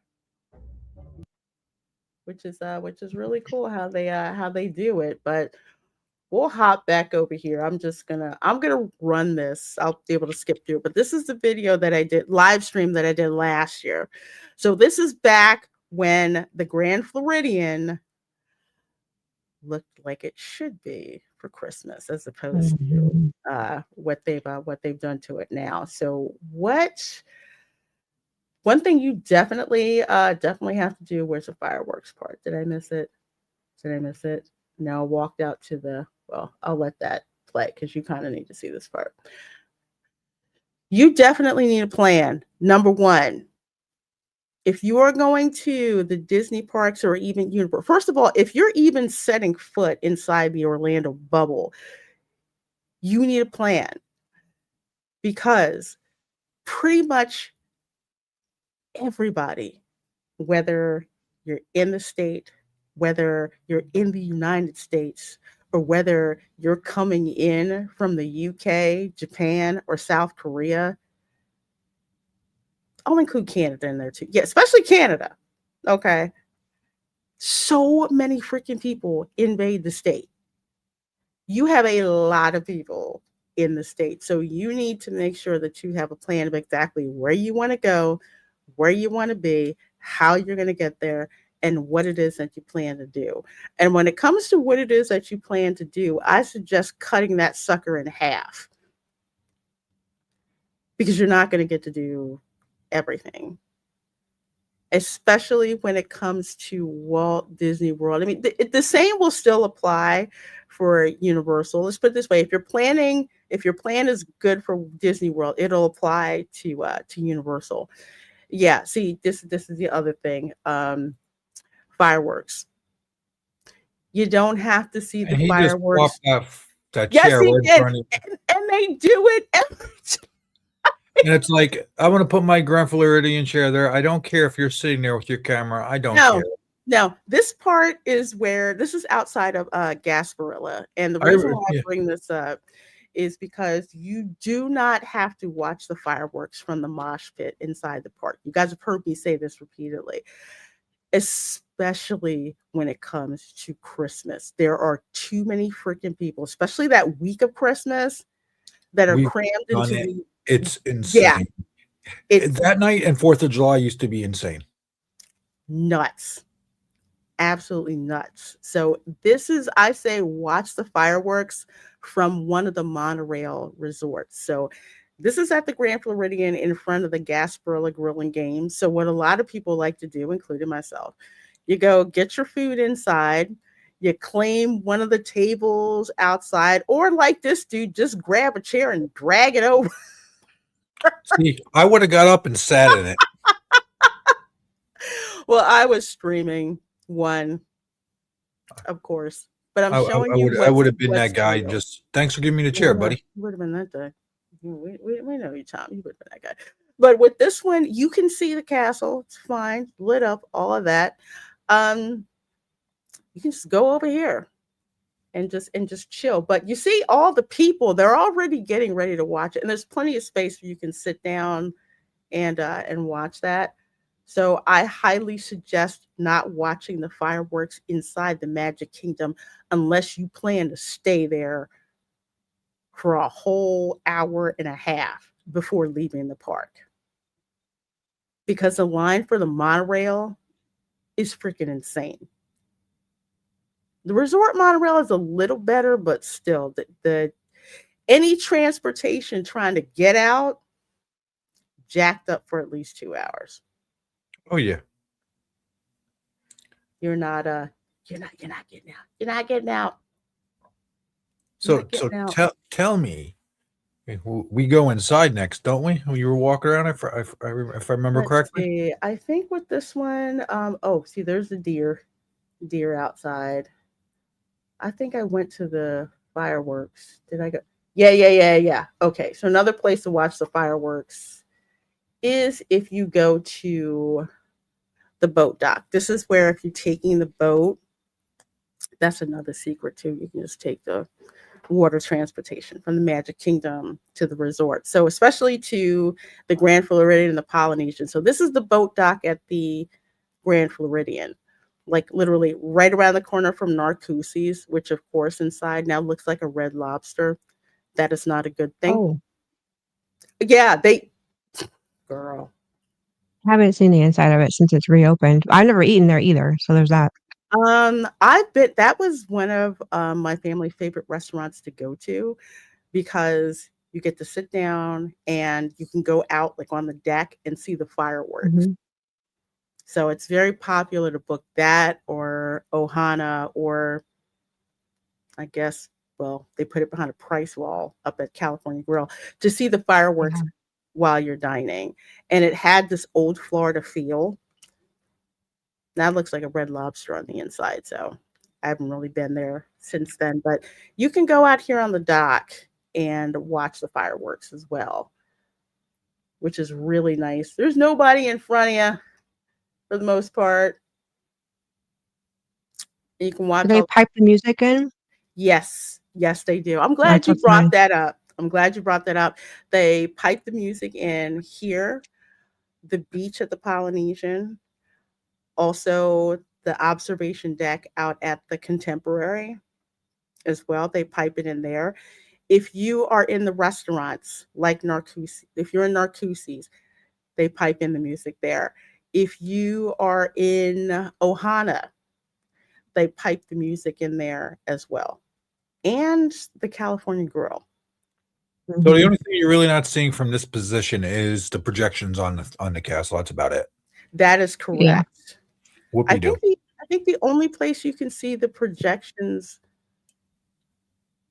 The is contemporary, you can the see them a little bit, yeah, the but Contemporary a little bit. it's not like it's right in front of you. You can see all the clear pictures of all the Wow. you know, animations.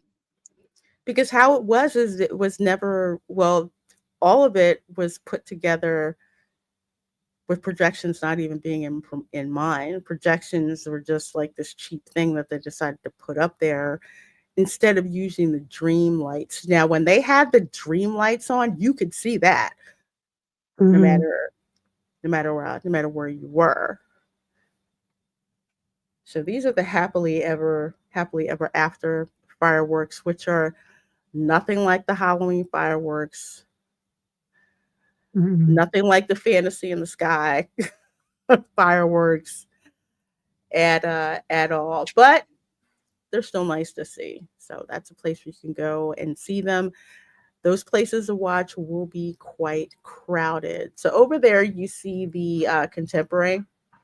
So if you go onto the fourth floor of the Contemporary, when you take the monorail, that's where they drop you off. No, I think you go down one and you get on the monorail. That whole observation deck, that's the Grand Canyon Concourse. So you go past where Buena Vista Gifts is, Fantasia Gifts, past the arcade, past where the flat gingerbread house is, and there's doors on one side and doors on the other side. And you go out there, that's the observation deck to watch the fireworks. You could go further up the other floors if you want to, but there's one part of the observation deck that has actual seats where you can sit that has like the best vantage point Cool. of the fireworks, which is nice, but you know, first come first serve. And Disney hasn't made ears this good in a long time. Mm. Christmas. I kept mine. I'm like, no, I'm not selling them. People are like, where'd you get them? Where'd you get them? So let's see. Okay, so we're on our way back into the Grand Floridian.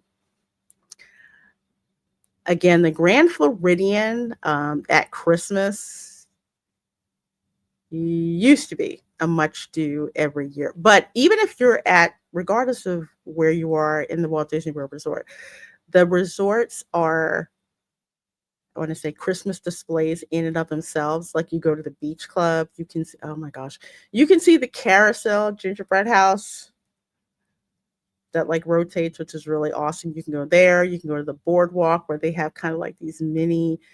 They have a gingerbread house there. It's nowhere near as big as the Grand Floridian, but they have different, you know, treats and stuff that you can get there. The Wilderness Lodge, you can Well, go there. Lorena, you just said nowhere near as big as the Grand Floridian. Well, that was past tense. Yeah, that's true. Now the carousel at the beach club is the biggest gingerbread house. Although it's not a house, it's a chocolate carousel, It's a, you know, which is it's very cool. It's very cool to go to. You can just smell. Oh God, you can smell gingerbread house. You can smell the gingerbread carousel. You can smell the chocolate. My goodness. Chocolate. oh my god, The Oh, that chocolate. chocolate molding and the ganache. Yeah. Hey, you're killing me, Smalls. You're killing me. And right I next to it, you can buy treats and stuff got my like chocolate right here. I can't watch this and not indulge in chocolate. I got water. Okay, water. you got water. Me too. You got water. Okay, so let's see. So we're gonna. So here's where we're walking. We're walking. Of course, there's the pool that's over there. Movies by the pool. I'm going to go and check that out. Yes, all the pools are heated, which is nice. So we're going inside here. The oh my gosh, I'm blanking. Grand Floridian Cafe. Sorry, to the right. Consistently good restaurant. See all the gorgeous marble that's on the floor? They made a big deal to remind people that they got that marble from Italy and brought it over. It is beautiful when you walk inside the resort and look at it. Also, restaurants are booked to the hilt. So if you're planning to dine at the Walt Disney Resort Christmas Eve, Christmas Day, good luck. Yeah. You better know Hmm. Good. somebody. Yeah, you better know somebody or have some really, really good hmm, I manipulative love that gift shop. interaction skills. That Grand Floridian gift shop. They got some really unique, just really pretty things. I just like the store. The store is very it's laid out very nice. I mean, if you're into Mhm. like tennis and like golf, you'll get outfits like that there. But they got cute like Grand Floridian lounge flies Hey, that and looks different. ears. It's missing a bar. Yeah, I know. Remember, see, there's the Mm, bird cage. See, people, if you thought I was making this up, all right, let me blow it up. yeah. Was that, you see that to the right? That was the bird cage. Okay. Hmm. That was the bird cage. One of the recurring themes on the Grand Floridian tree are the bird cages, which is why I keep trying to find these freaking bird cages because I want to recreate the same thing on my tree. There'll be mini bird cages on the trees. So yes, so they have turned that they what would say they basically molested that darn thing and made it a bar. They molested it. They destroyed it. Yeah, they destroyed it. Mhm. Yeah.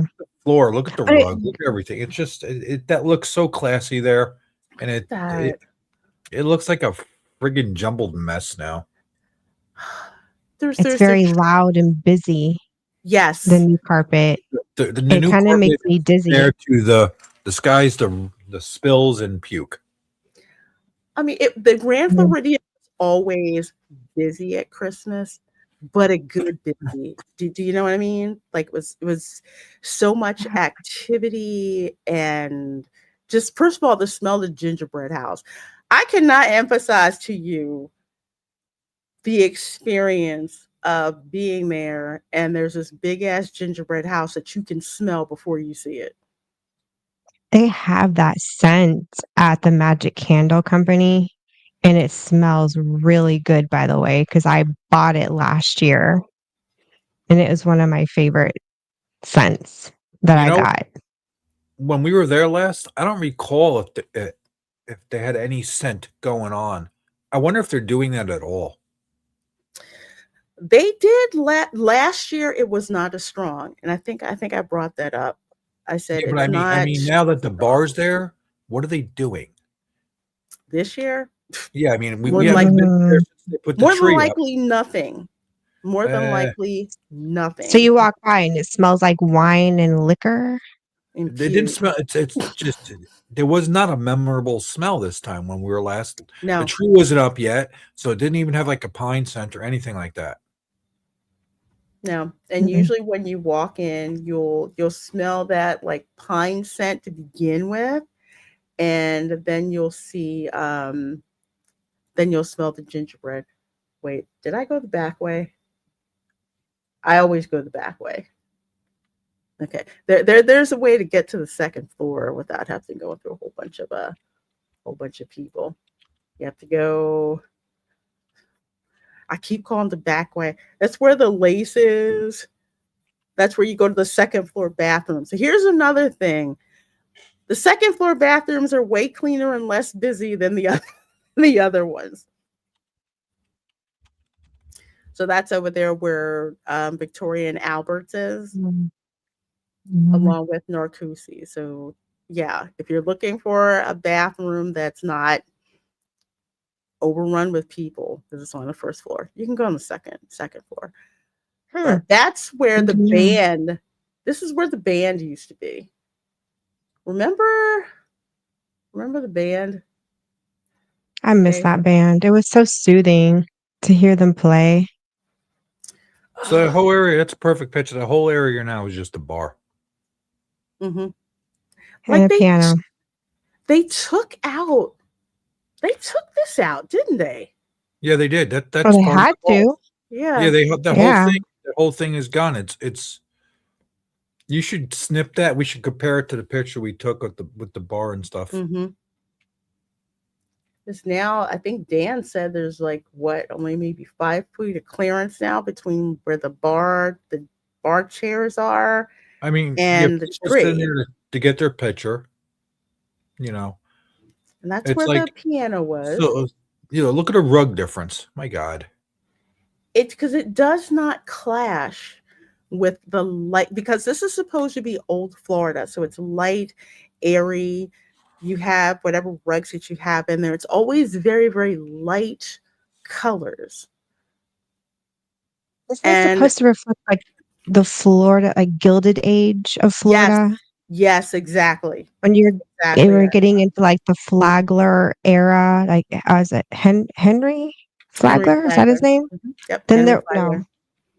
but there was the other one, Plant. It wasn't his name Henry also? HB Plant, because that's University of Tampa now, but it used to be his that was his mansion. He was Mhm. but these are people that rubbed elbows with each other back in like the Gilded Age in Yeah, Florida. this was new money. Standard. Mhm. Remember when we keep saying Standard Oil built up Florida? Both of those guys were involved with Standard Oil. Yep. And the railways. Mhm. Yeah, the railways and all of this is supposed to be that harkening back to old Florida. That's why the buildings are named after keys in Florida. Like Cedar, there is a Cedar Key, Largo Key. That's what these were supposed to remind you of, stepping back in time into turn of the century, old Florida. I mean, look at just look at like the furnishings, like the chairs and the couches and just that's what we had. Like, look, that's like old Florida rattan chairs and all that. Look at how that Mhm. matches. Now they have like ugly ass stuff. Well, it was That's sad. understated and timeless. That it was that kind of classiness that doesn't go Mhm. out of style. I think it's Um, pictures. You now could take they pictures. I don't know what the hell they're doing now. I'm not even going to say what they're doing is trying to be trendy because it's just that ugly. That's the $95 gingerbread house, y'all. I would have bought that and preserved it and used it every year. Especially for 95. Thing wouldn't last 5 minutes. I mean, you can't eat that stuff. It's been so hard, it'll break your teeth. No, Mhm. you can eat it. You just got to dunk it in coffee. That's disgusting. No, it's Yeah. not. Yeah, Izzo, Doesn't it lose flavor? Is it like stale? This one? Probably not. Yeah. The ginger Probably not. I could never bring myself to eat a gingerbread house. If I buy one, I throw it away after the season. I am crush, kill, destroy that gingerbread house any which way I can. Fee, fi, fo, fum. I will destroy that house and eat it. I bought it. I'm well, going to eat it. Damn it! Yep. all And of that now if I bought stuff. an ornament and it wasn't real, I'm gonna be upset. This is I'm a well, gingerbread fiend, so CJ said the same.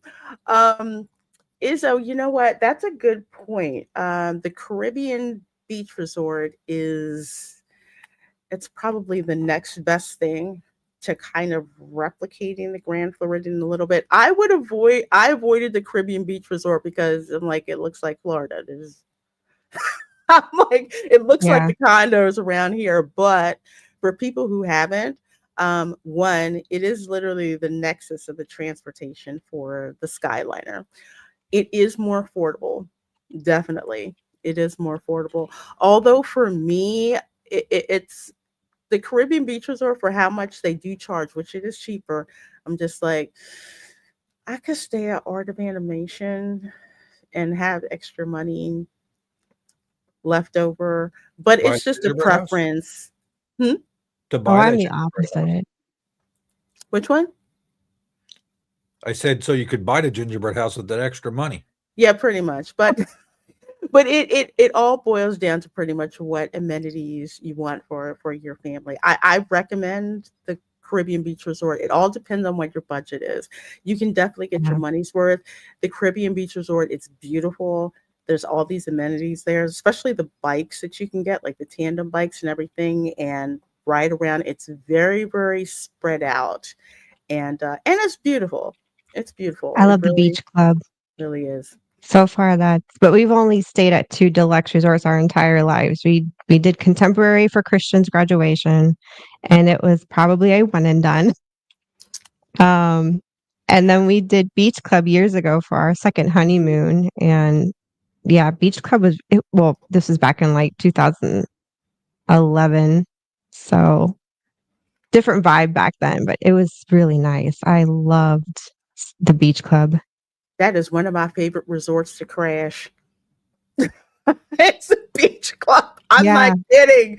When Just we walk on Epcot, yeah, we'll go back there and we'll walk mhm. through the lobby and because I just love that resort.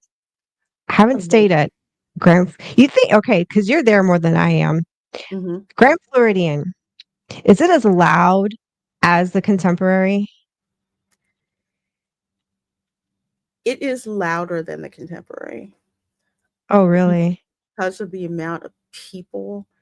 I would say from 6 p.m. until midnight, it's louder than the contemporary. Then after that, That's interesting. it goes down because, of course, the contemporary, you've got Chef Mickey. That's gonna be funny because I'm bringing my whole family, including 3 kids, Mm. to Chef Mickey. That's gonna be something else. Chef Mickey is what contributes to a lot of that No. noise. Yeah. Because whenever I work remotely, I like to work over at the Outer Rim bar during the Yeah. day. Mhm. It's like dead quiet.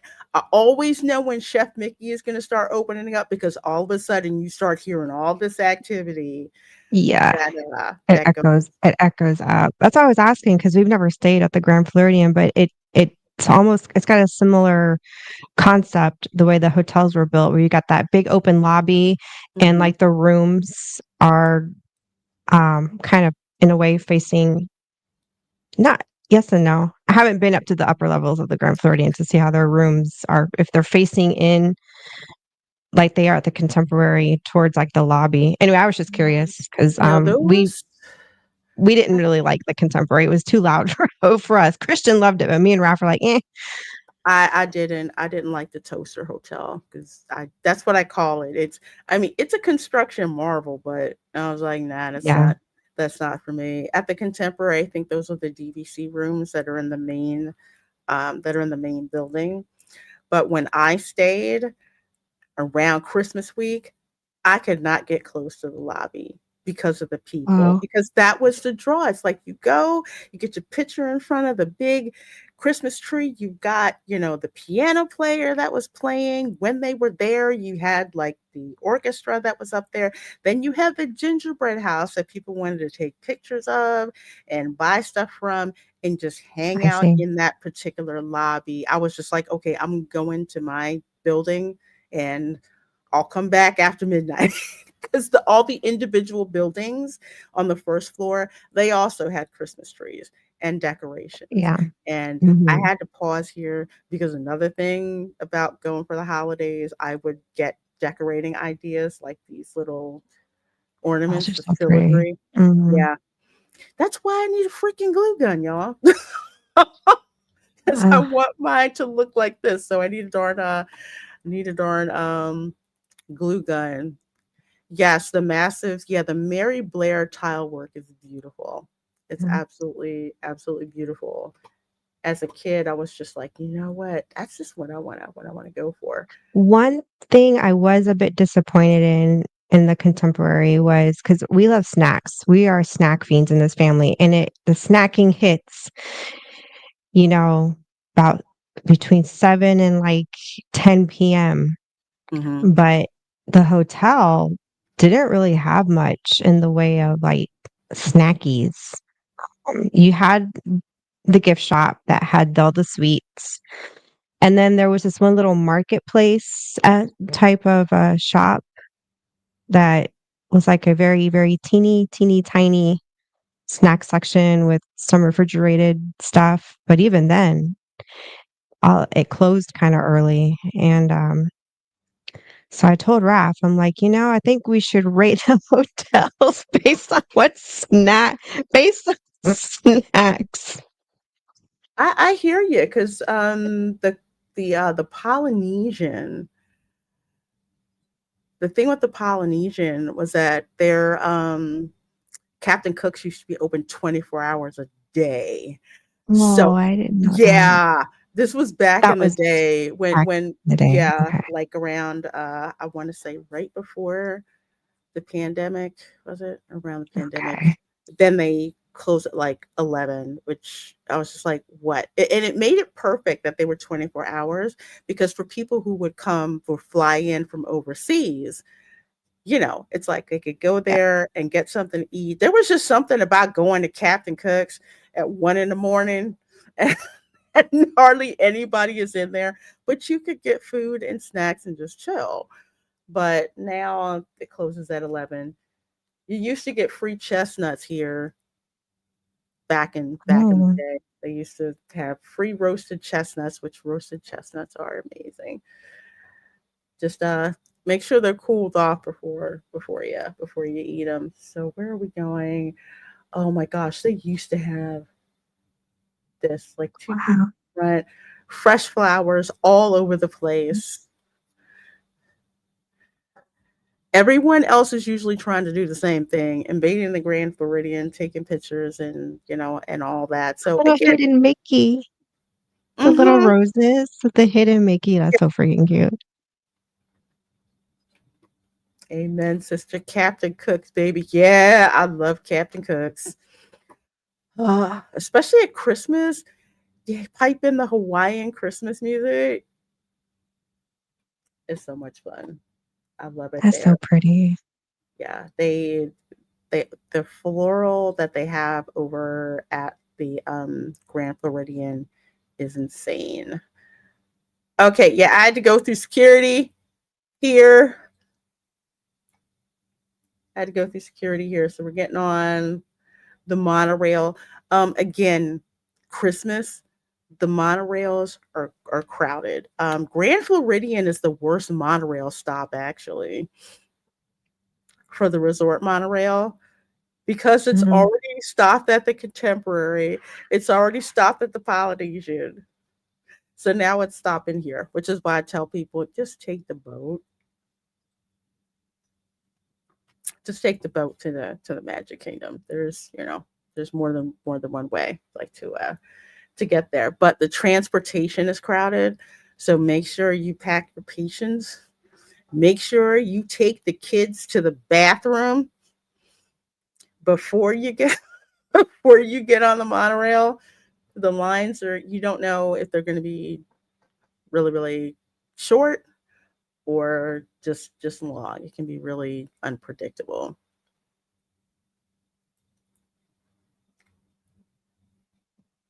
So here we are over here at the Magic Kingdom. The Magic Kingdom is going to be the busiest, most crowded park during the holidays. Most people will go. I mean, they've changed things with the reservations and everything, but back in the day, I remember people would go there early in the morning and camp out. You ain't leaving. You're not leaving because of the fireworks, all of that stuff, but it is crowded. I don't know what it's going to look like.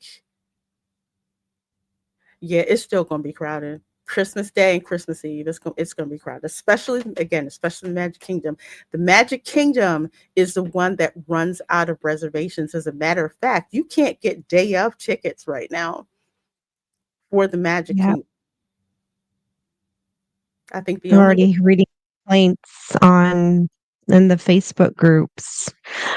I ruined our family vacation already. I booked a Christmas vacation at Disney and somehow the Magic Kingdom reservation, they got in there. This was in mm-hmm. earlier in November, I read this, and they already couldn't get day tickets to Magic Kingdom. So this one family is like kind of screwed or desperate to go to the Magic Kingdom on Christmas. And a lot of people are like, yeah, good luck with that. Yeah, the only way Yeah. you're getting in there is if you get the high tier annual pass with no blackout dates. There's just no freaking way. Yeah, no.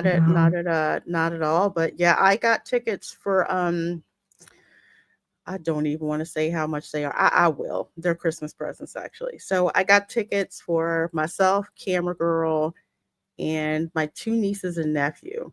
We purposely are going to Animal Kingdom Park for Christmas. That's the other secret. We love going to the Animal Kingdom Park for Christmas. It's so much space, all the Christmas decorations, the music, the character lines are shorter, and the day tickets are actually $20 cheaper than the Magic Kingdom. You can get a day ticket for the Animal Kingdom. You can get one for Epcot. You can get one for the studios, but you cannot get one for the Magic Yeah. Kingdom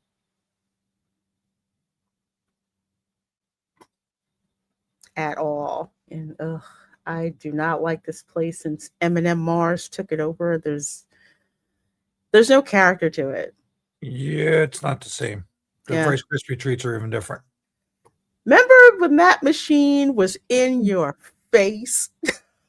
Like in the Yeah. middle was when they were making the Rice I Krispie mean, treats. I love the aesthetic of the store. I think it's good. I mean, if I had my own candy store, I would have these kinds of colors and make it really frilly and girly. But for Disney, I did find it kind of odd. They put that thing right in the middle of the store, that round. Yeah. It. And It's like and honestly, the Rice Krispie treats, I have not liked them in years. It's Okay, been they had the the big Rice taste. Krispie treat cake there still on the the bottom. It was a Cake? mini cake. Yeah, they made a yeah. big pan of it. They don't do that no more. You can't No. get it. And the Rice Krispie generate I'll say the Rice Krispie factory floor used to be right in the middle where this display is now. It used to be right there in the middle where you could see them working on it. Not just the Rice Krispie treats, although that was a big draw. When they would be making the candy apples, when they would be decorating all this stuff. It was like they have it shoved in the back somewhere now, Yeah, it's which off to the side now. And the only thing they do are just apples and like maybe the tiger tails, You like the can marshmallows. you can That, see. Yeah, that's there's the it. mini cake. The mini cake's below it. It I it's don't see it. it's the big one on the bottom. If you let it just play with Lorraine, you should. It's on the bottom shelf. So it's just a Rice Krispie treat in the shape of a cake. A big mini head. It's huge. Oh, oh it, yeah, I've seen that before. so Yeah. it's not an apple. No, it's a Rice Krispie treat. It's a big Rice Krispie treat. It's that looks Oh, like okay, it. I see it. Yeah. It's right there. I think that's the Oh gosh, no, I would want the apple. I don't want all that Rice Krispie treat. So even the one on in Disney Springs where they used to make the Rice Krispies on the left hand side of the window, when you look and they do the apples. You walk in there, Mhm. you can't get them plain. Everything's done. It's in a bag. You don't get them fresh anymore. They totally changed it. It's Oh, that sucks. I thought you could still get them fresh. no. Can't you get them, like, made to order? I thought you could at once upon a you want a time. fresh one? Go to Summer House. At one time you could, and there used to be that they would import some of them from Vegas. I forget the name, but they were actually good because I used to blow my snack credits to get them. But there was a point in time where you would go to the Main Street Confectionery and they would be making this stuff by hand. They dump out, the Yeah. Rice Krispie See them smush it mixture around. Yeah. and smush it around, and they, make the squares, and then they make the Mickey shaped one. Yeah. They would And you got literally those. They were do it. friggin' awesome. They were awesome. That was like part. You had that. You had. But they still have the candy floss machine. No, No. not sorry. Cotton candy. UK espresso, the candy floss, that the factory floor used to be in the middle, and But that's hey, what we'll go to see. now in Disney Springs, you can get boozy slushies instead of your Rice Krispie treats Mhm. at the candy store, the candy holder. Well, go and Shogi, thank you so much for this super chat, my dear. I sure do appreciate that. Let me hit you up here. This is pathetic. Join in, folks. It's yodeling time. Here at Lester's. Elephant green screen effect.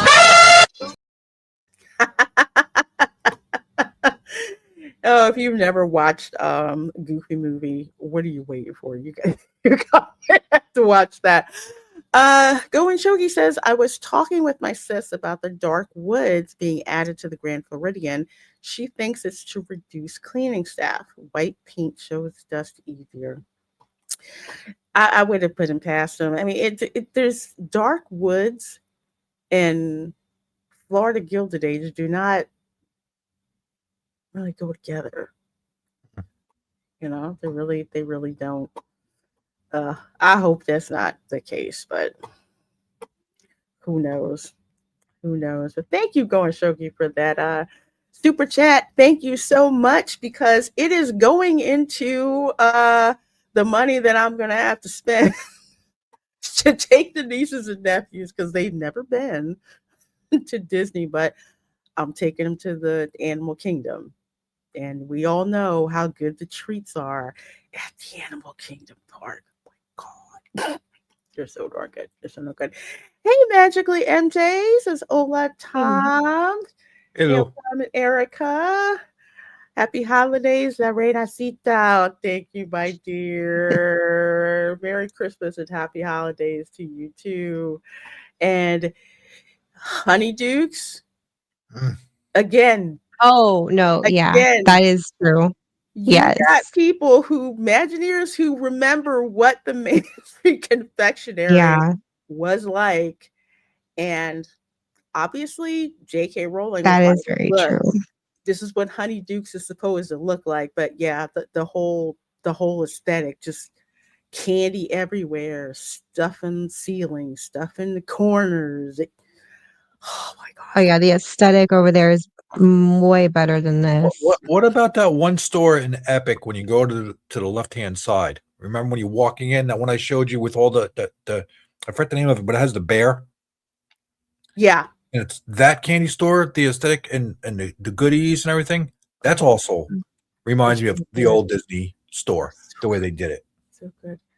Yeah, Shogi. They used to hire actual pastry chefs, and that's what I remember because everything was just so fresh and I inventive. It's like remember art.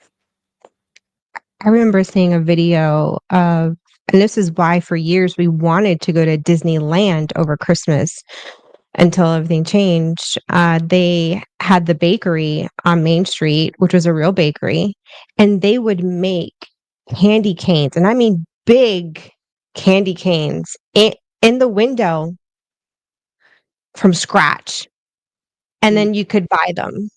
And then they had their cookies that were all made right there in the bakery in-house, and it just drew me and Raffin, and we were like, "We really would love to do Christmas at Disneyland," just because of that bakery. Well, now it's like a Starbucks, and now it's just kinda Mhm. ruined it. It's like, "Okay, well, what like, do you guys have anything that's not so corporate?"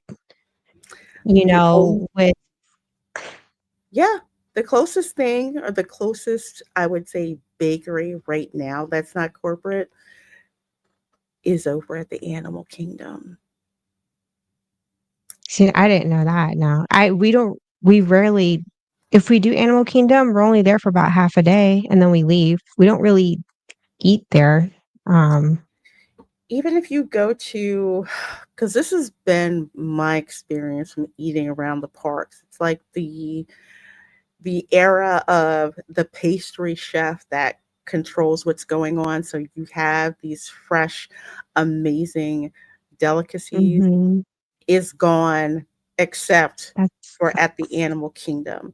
The cupcakes that they have at the Animal Kingdom, it's like the way that they're created and the fillings that they have are just absolutely delicious. You go over to the Animal Kingdom okay. Lodge, Zebra Dome. That's all I'm gonna say. I've yet to have one of those. Yeah. Lucy, Well, we don't really go to the lodge when we go to visit. We'll go to the springs, we'll visit a few of the resorts, but the lodge always kinda tends we'll stop by the McDonald's that's right there at the end of a night, you know? but yeah, over there is the only place that I would say that's Disney owned. I don't know what it's like at the Swan and Dolphin. I could uh I could be I wrong. haven't even been in there, and they took out Shula's Steakhouse. What? Yep, Shula's is gone? yep, they took it out, and it's an in-house steakhouse now owned by Swan& and Dolphin, so Shula's pulled out of Oh, Swan& and Dolphin. I don't know why, and the mm, only other location I'm aware of is in Vegas. No, Shula's has Like, one supposedly going up in I think Daytona area. hmm. oh, okay. We've always wanted to eat there, just never really had an opportunity. Yeah, I haven't gone.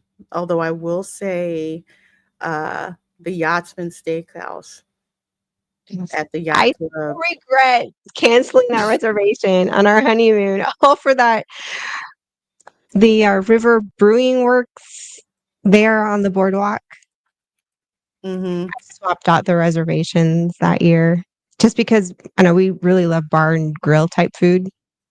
I regret that now. I wish we had done the Yachtsman. The Yachtsman. Oh my gosh, I can't even how between the service, between the quality of the steak.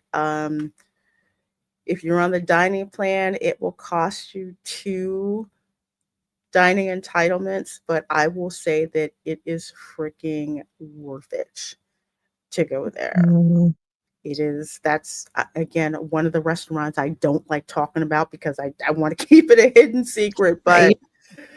yeah, it's worth it. Tom, I know you got to exit out, right? Yeah, yeah, I do. Okay, well, thanks for being here. And where can the folks find you and what do On you have coming my up? channel on YouTube, messed around with some crazy dog videos and some other music stuff and rocket launches and modding for you, being on your show, being on Dadman's, and I think I might be on Dadman's tonight. Matter of fact, but other than that, I'm around like a bad rash. Like I say, I'm not everywhere. Well, thank you so much for hanging around, Tom. We'll see you Sunday. See you Sunday. Bye All bye. right, Tom. Bye, Tom. Bye. Yes, please do go and subscribe to Tom's channel, Rocket Launches, Doggos, and all of that stuff. And of course, he'll be on our Welcome to Florida show tomorrow night. Crazy stuff we got going on. Um, that's another really cute thing that they did was adding these little, I don't know if they're here again this year or not, but the little photo Photo photo ops. booths, yes, those were a nice addition. So you can kind of go and do those. It does not cost you money. Um, Mm, you will get something from PhotoPass. Okay. You do not have to buy the PhotoPass photos. You can ask them to use your phone to take pictures of you. They will do that. You can turn those into photo greeting cards Mm, online. absolutely. And it's another cool cheap thing to do that doesn't cost a lot of money. Um, but make sure you plan for these things, especially the food is going to be hiked up in price. If I remember correctly, the prices for the buffets get hiked up around this time of year, as well. If you have the dining plan, that's a good hedge against those price increases. But that's something to keep in mind when you go. Uh, what else besides really good footwear? Do not try to break your sneakers in day of Mm, at the parks. You will hate yourself. mm. Yeah, it's not gonna work. Getting in place for fireworks. You probably want to be in place. I kid you not, no later than 90 minutes before it starts. Honestly, Oof. if you want to get, Yes. if you want to be like up here, like this is the mosh pit, okay. And another thing I want to talk about Mm. over here in front of the castle. If you have mobility issues, you do not want to be there because there's so many people, it's hard to get out of. So I would say if you have mobility issues, not directly in front of the castle, so to speak. But this place is full of folks, full of people, and it's very hard to get around. So the standard waiting times for like parades and fireworks and stuff like that, you're going to add about 30 minutes onto that. 90 minutes, I'm going to say minimum. If you have a fast pass, because there are fast passes for, well, not fast passes, for the viewing fireworks, there's the dining packages and all that stuff. So if you pay extra for sets, that's reserved. But if you want a spot to like watch the fireworks, you're going to have to be there that early. It is that insane at the Magic Kingdom for that. Epcot's fireworks are easier because you have a vantage point from all around um, the World Showcase Lagoon, so that's much easier. And it's just the fireworks. There's no parade and fireworks. Mm-mm. No, parades during the day, and which reminds me, so Christmas week, after the Christmas parties are over, the Christmas parade runs at 12 and I think again at 3. Mm. Get your spot 90 minutes before that thing happens, especially if you want to watch it on Main Street. The best places to watch the Christmas parade are going to be in front of the Hall of Presidents, the in front of the mosh pit in front of the castle, Mm. and if you are on Main Street, right outside the Emporium, before right across from the fire station, because the floats all turn, so you get like a nice vantage point when they go by. So those are the three. And yes, people park there. Also, be prepared for people to try and sneak there at the last minute when the parade starts. Seriously, guard your spot, because some people have no scruples about trying to sneak in to go watch. I had some teenager like, "Oh, can I?" No, you can't. No, you cannot. No, you can't. Guard your spot, because that will happen. Let's see. Just avoid the holidays and Disney altogether as much as possible. We've never been over Christmas ever like that. It We've is. been to Mickey's Christmas in November. Mhm. Yeah, I don't blame Um, you. we pretty much stay away throughout the whole month of December and forget New Year's because the week after New Year's is just as bad as the week of Christmas. It is. You think you're in the clear? It's really deceiving. That week after New Year's, yeah, I would avoid that week too. Yeah, there's the people are still here. The people are Yeah, because still here. they come in on the latter part of the Christmas break to hit 2 holidays, to do the theme parks at Christmas and Mhm. then to carry it in through New Year's. So they're kind of knocking out 2 birds with 1 stone in terms of holiday vacation holiday and roll up into one. And it's yeah, the crowds are nope. Especially Asia. And this, again, this is something else that people forget. It's like we've got the folks who come in town for Christmas overseas. And then for like New Year, you've got folks who come over from Asia. So that's what blocks off like the first week of January. It's another reason why it's just it's it's insane. So yeah, like Erica said, if this is your first trip to Disney, Oh no. not go for Mm-mm. Christmas week. No. I Don't. mean, you can enjoy the Christmas elements before Mhm. December. Yes, you can. Uh, that's what I would recommend. That's what Florida. That's what us natives do. We enjoy the Christmas elements, outside Mhm. of those crazy busy days and weeks. Where, yeah, so like early November, just after Halloween, Mhm. and you can still get in on like the treats and the decorations. Get in on Mickey's Christmas party, at least a little cheaper than the nights in December, since now they Yeah. do that pricing that day by the daily price. What is the name for it? I forgot what they call it. Surge pricing, which Yeah, brings something like that. up something else. They're going to start bringing up surge pricing next year. So it's not Like the going way to be the just airlines do the it. daily. Yeah. So for example, if you go, About like that. say, the price in the morning for a daily ticket is going to be different from the price if you enter at noon or the price if you enter in the evening. Yep, So that whole dynamic airline style pricing that they tried out over in Disneyland Paris, it's it's coming to the States now. I hate that. yeah, I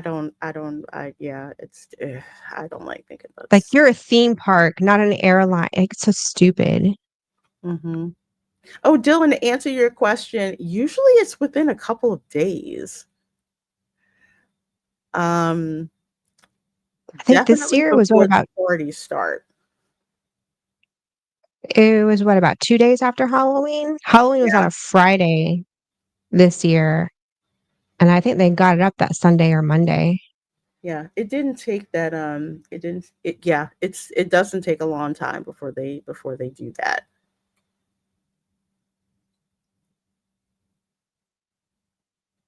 Let's see. I forget what week this was.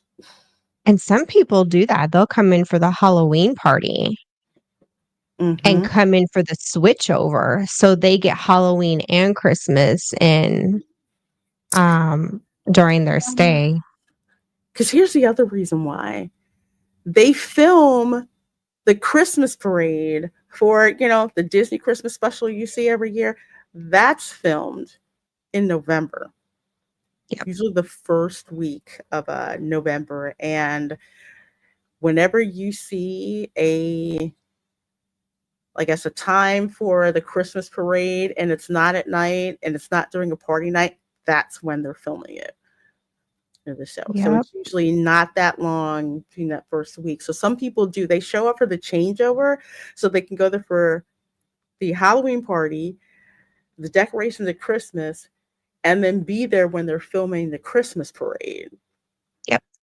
So they get all of that without the massive influx of humanity that happens during the holidays. So it's like if you're just like, hey, I really want to go during Christmas, I would say plan on doing half as much, half as fast for three Yeah. times the price. Yeah. It's just, it is what it is. Everybody wants to be able, I'll say everybody, the people who went there want to be able to say, hey, we went to, Disney for Christmas. Oh, it's Pirates of the Caribbean. But what they don't tell you is how crazy the crowds are. Because one year my mom's dream was for us to go to Disney for Christmas. And when we did, she said, I never want to do this again. She was so pissed off with how many people were there, and it's just crowded. She's like, I don't ever, no, no, we're not doing this again. We did it, we checked it off the bucket list, but then again, we were also people who had been to Disney so many times that if there were certain things that we missed, we didn't worry about it. So what we mostly focused on when we would go for Christmas are those things that we were too busy to pay attention to do, like Yeah. character meet and greets, like Mhm. performances, um, the decorations, the food, especially like the storytellers over at Epcot. Like we used to skip that all the time. Now we actually go and do those things. And another great thing to do, talk to the cast members who are working there during the holidays. Mhm.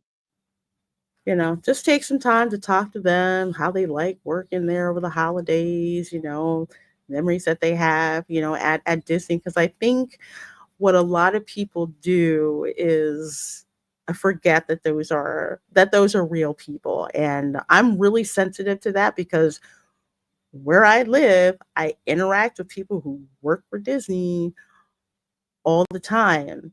And Yeah. it's Those are your neighbors. exactly. That is the Orlando residential community, is Disney employees, Universal employees, SeaWorld employees. Gatorland Yeah, employees. basically all the employees that make up all of Orlando's tourism. Mhm. Mm, Yeah. Just kind of, relax, take the time, talk to them, go to the hot chocolate, bars, the other gingerbread houses and things that they have there, just to like soak up the atmosphere of actually being in the parks. That's something else to keep in mind, especially when you go there at Christmas and there's some folks where they're not with their families at that particular time. Although some people don't want to be around their families at that particular time. So, oh yeah, there's that too. Hmm. mhm. Yep. So they'll work there. So yeah, That's it. You can go to Disney at Christmas, but you're right, it is a Herculean task. So you need to keep in mind what it is that you really, really, really want to do and Now, focus on that one thing. one thing that doesn't get highlighted enough for both Christmas and even Halloween are the campgrounds at the Fort Wilderness Lodge. Yes. That that does not get enough light shed on it unless you're following specific vloggers or like live streamers that go into the campgrounds during the holidays and film and live stream. I would love to do that one year, rent one or two campsites and just decorate for Halloween. But then it would be fun to do it over Christmas too. Just have our own little like camper and stay at the lodge on the campground. But then you also get the benefit of um, you still get the deluxe resort benefits because technically you're staying at a deluxe resort, despite the fact that you're on the campgrounds in a camper. But it just looks like fun. It's a very different way of doing Disney, other than the usual hotels. And yeah, and people go all out decorating. I freaking love it.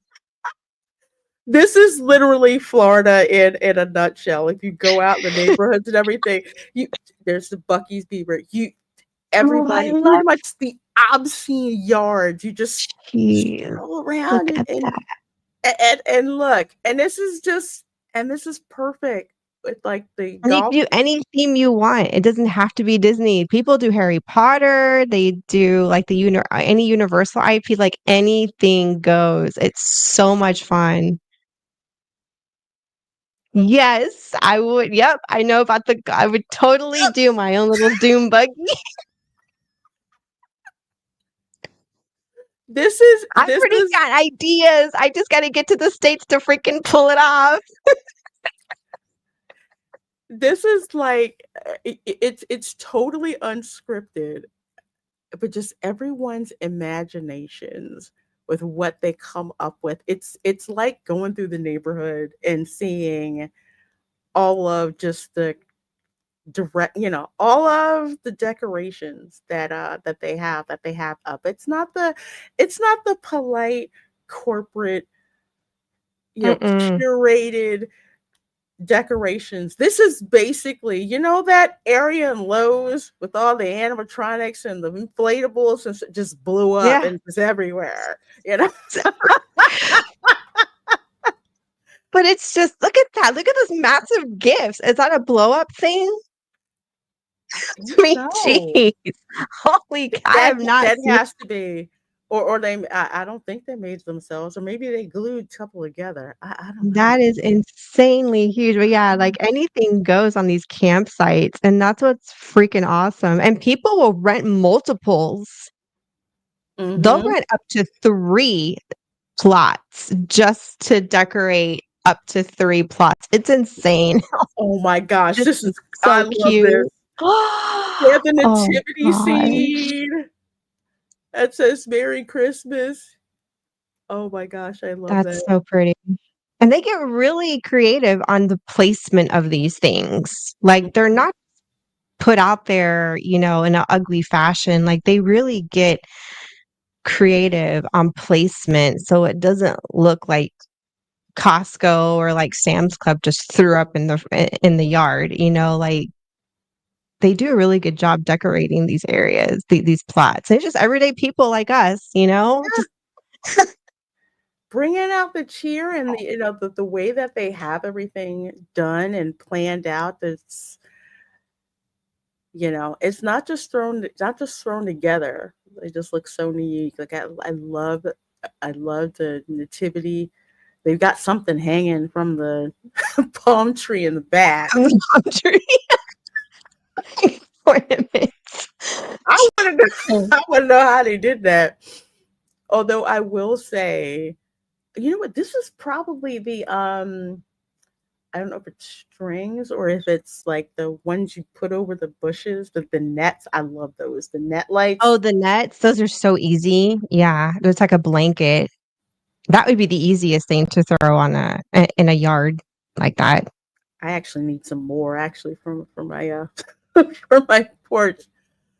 But yeah, these are. Is that who's in a rocket ship? Oh, it's Santa in a prop plane. They got that from Lowe's. They got that from This is Lowe's. so The cool. Santa copter. Yeah, that's Lowe's. Mhm. Santa copter's Lowe's. Oh, I would do a whole Nutcracker theme. I would love to just go all out on a Nutcracker ballet theme for Christmas. That'd be Oh, so much fun. gorgeous. You know, this is the reason why you can't get lights and ornaments and stuff at like Walmart and Target around here. They clean them out so so fast Yeah, you're better off buying the stuff in where you were at, and bring it. Yeah. dragging it with you. Or you know what some people do? If they do, because there are people that do this every year as a family tradition.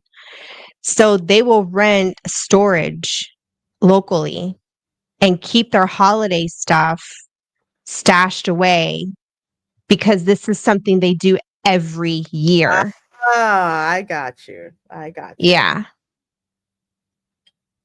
So to keep it But you in. got to book like a year in advance. It's well for I don't know about the Christmas, but for Halloween, they're probably already half, maybe even three-quarters of the way booked because people book a year out for at least for the Halloween season. I'd imagine Christmas is probably just as bad because it's just as popular for Christmas.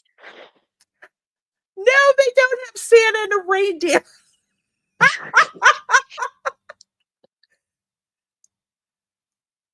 That is so cool. And they have little snowmen, lit up snowmen on the bottom. This is Dude, I'd be out there passing out candy canes and cookies. probably some people. I mean, why not? I love the little tents and the tents like staged. That's what I Oh, would do. wait, wait, Create wait. stage Is that a darn areas. photo op? Like you could just go and sit. Yeah, look at that. Yeah, I or love it. maybe they have someone dressed as Santa that will sit in there for, you know, for a time for the camp. Yeah, and how yeah, We did. I would totally set up my own photo op. Just that would be that's fun.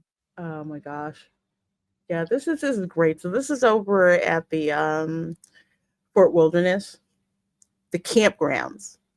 Although they Mhm. are building, I think, something else that's over that way too, with like a DDC. But yeah, this is a campground. This is one of the original resort areas that opened when Disney opened in 1971. They had the Yeah. Contemporary, they had the Polynesian, and they had Fort Wilderness, the Wilderness. campground. So yeah, this is just so much fun. Oh my gosh, it's great. So many videos that are up that have this where you can just do like the ride throughs and all of that. So I'm glad Erica brought Erica brought that up because that's a that's like a yearly tradition too for a lot of people to go through Fort Wilderness Campground. And again, like you saw, people who purposely make these plots look so absolutely amazing during the I holidays. would love Oh to my do that. gosh. It reminds me, I gotta get some more lights. There's a company, I don't know the name of it. I'd have to ask Raf, see if he can find out.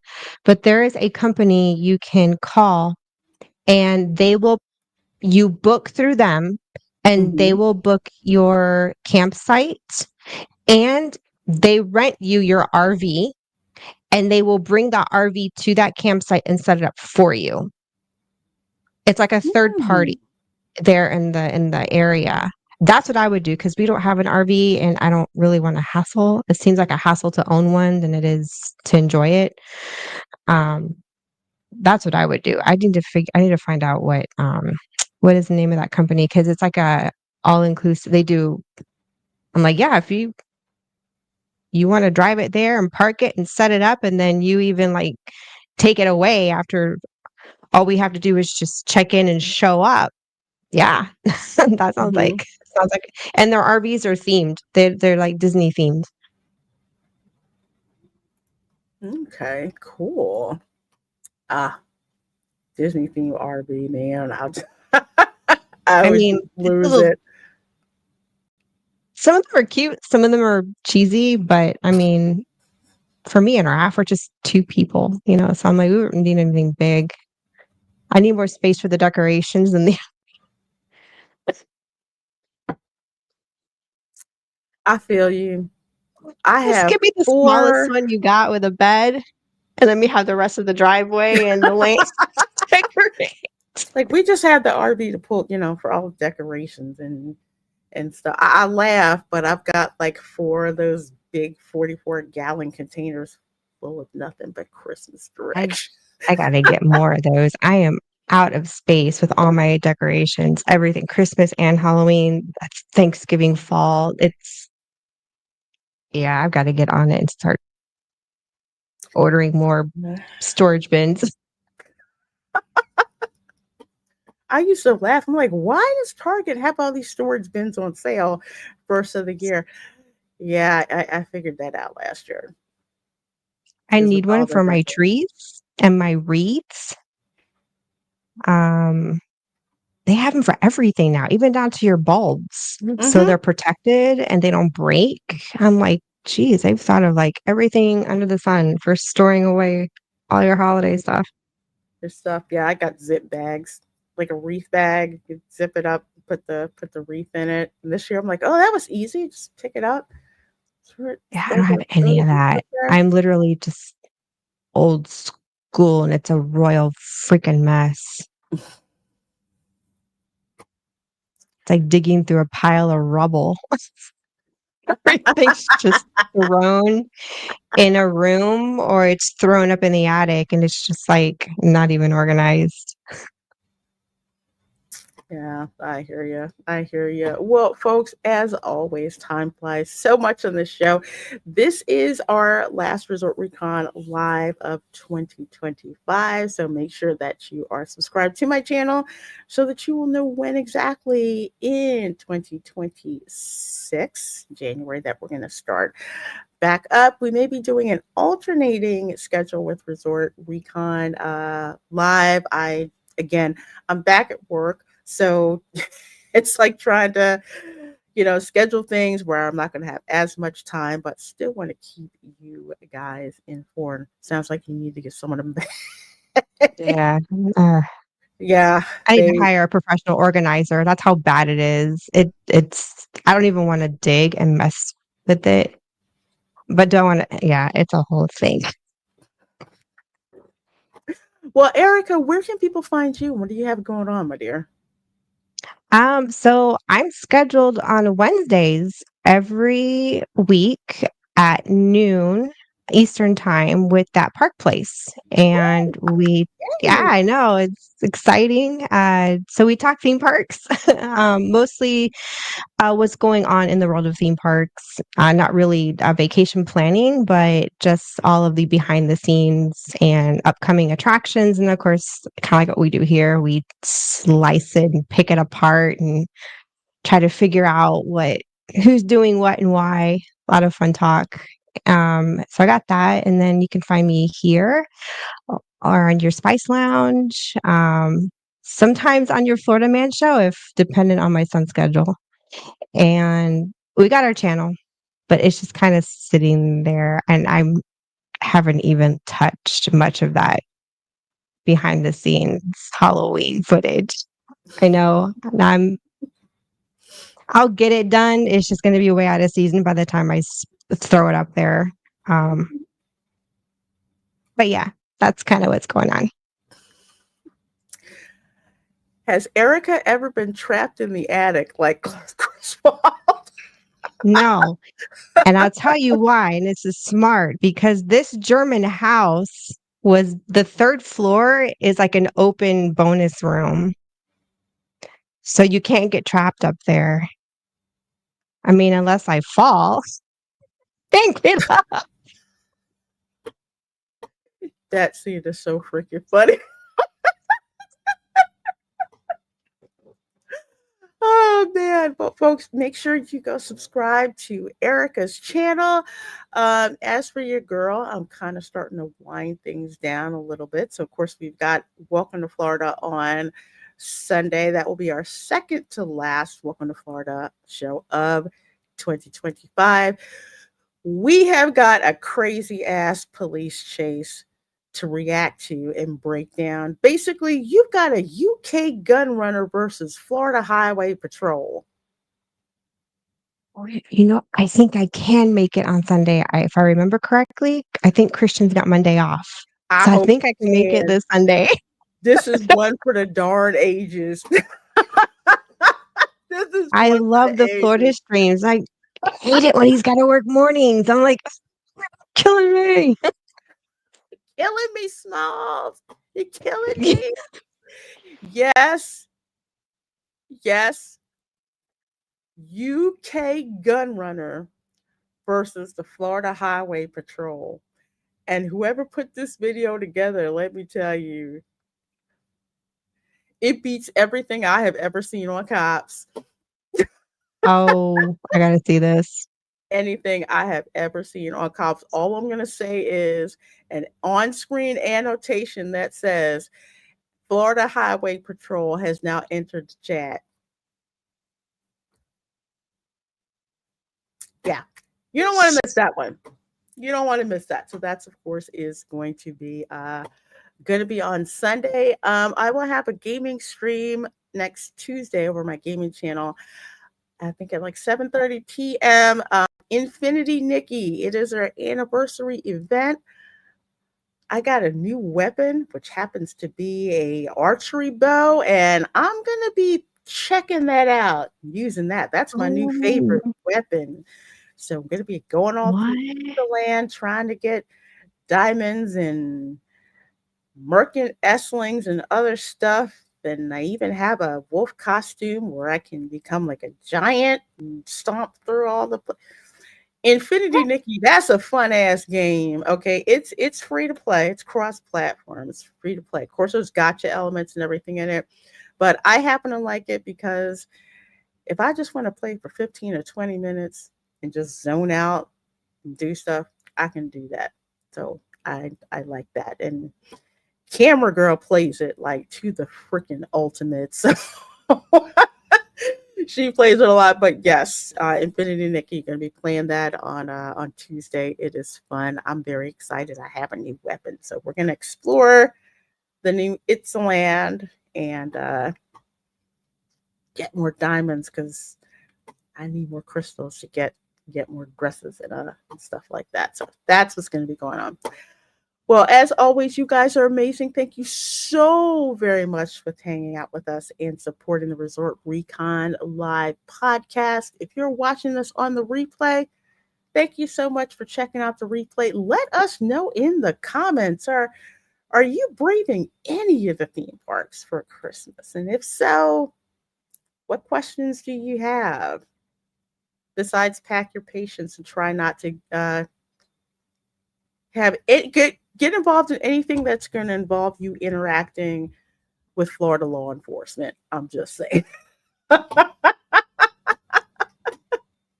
Bye, everyone. Bye.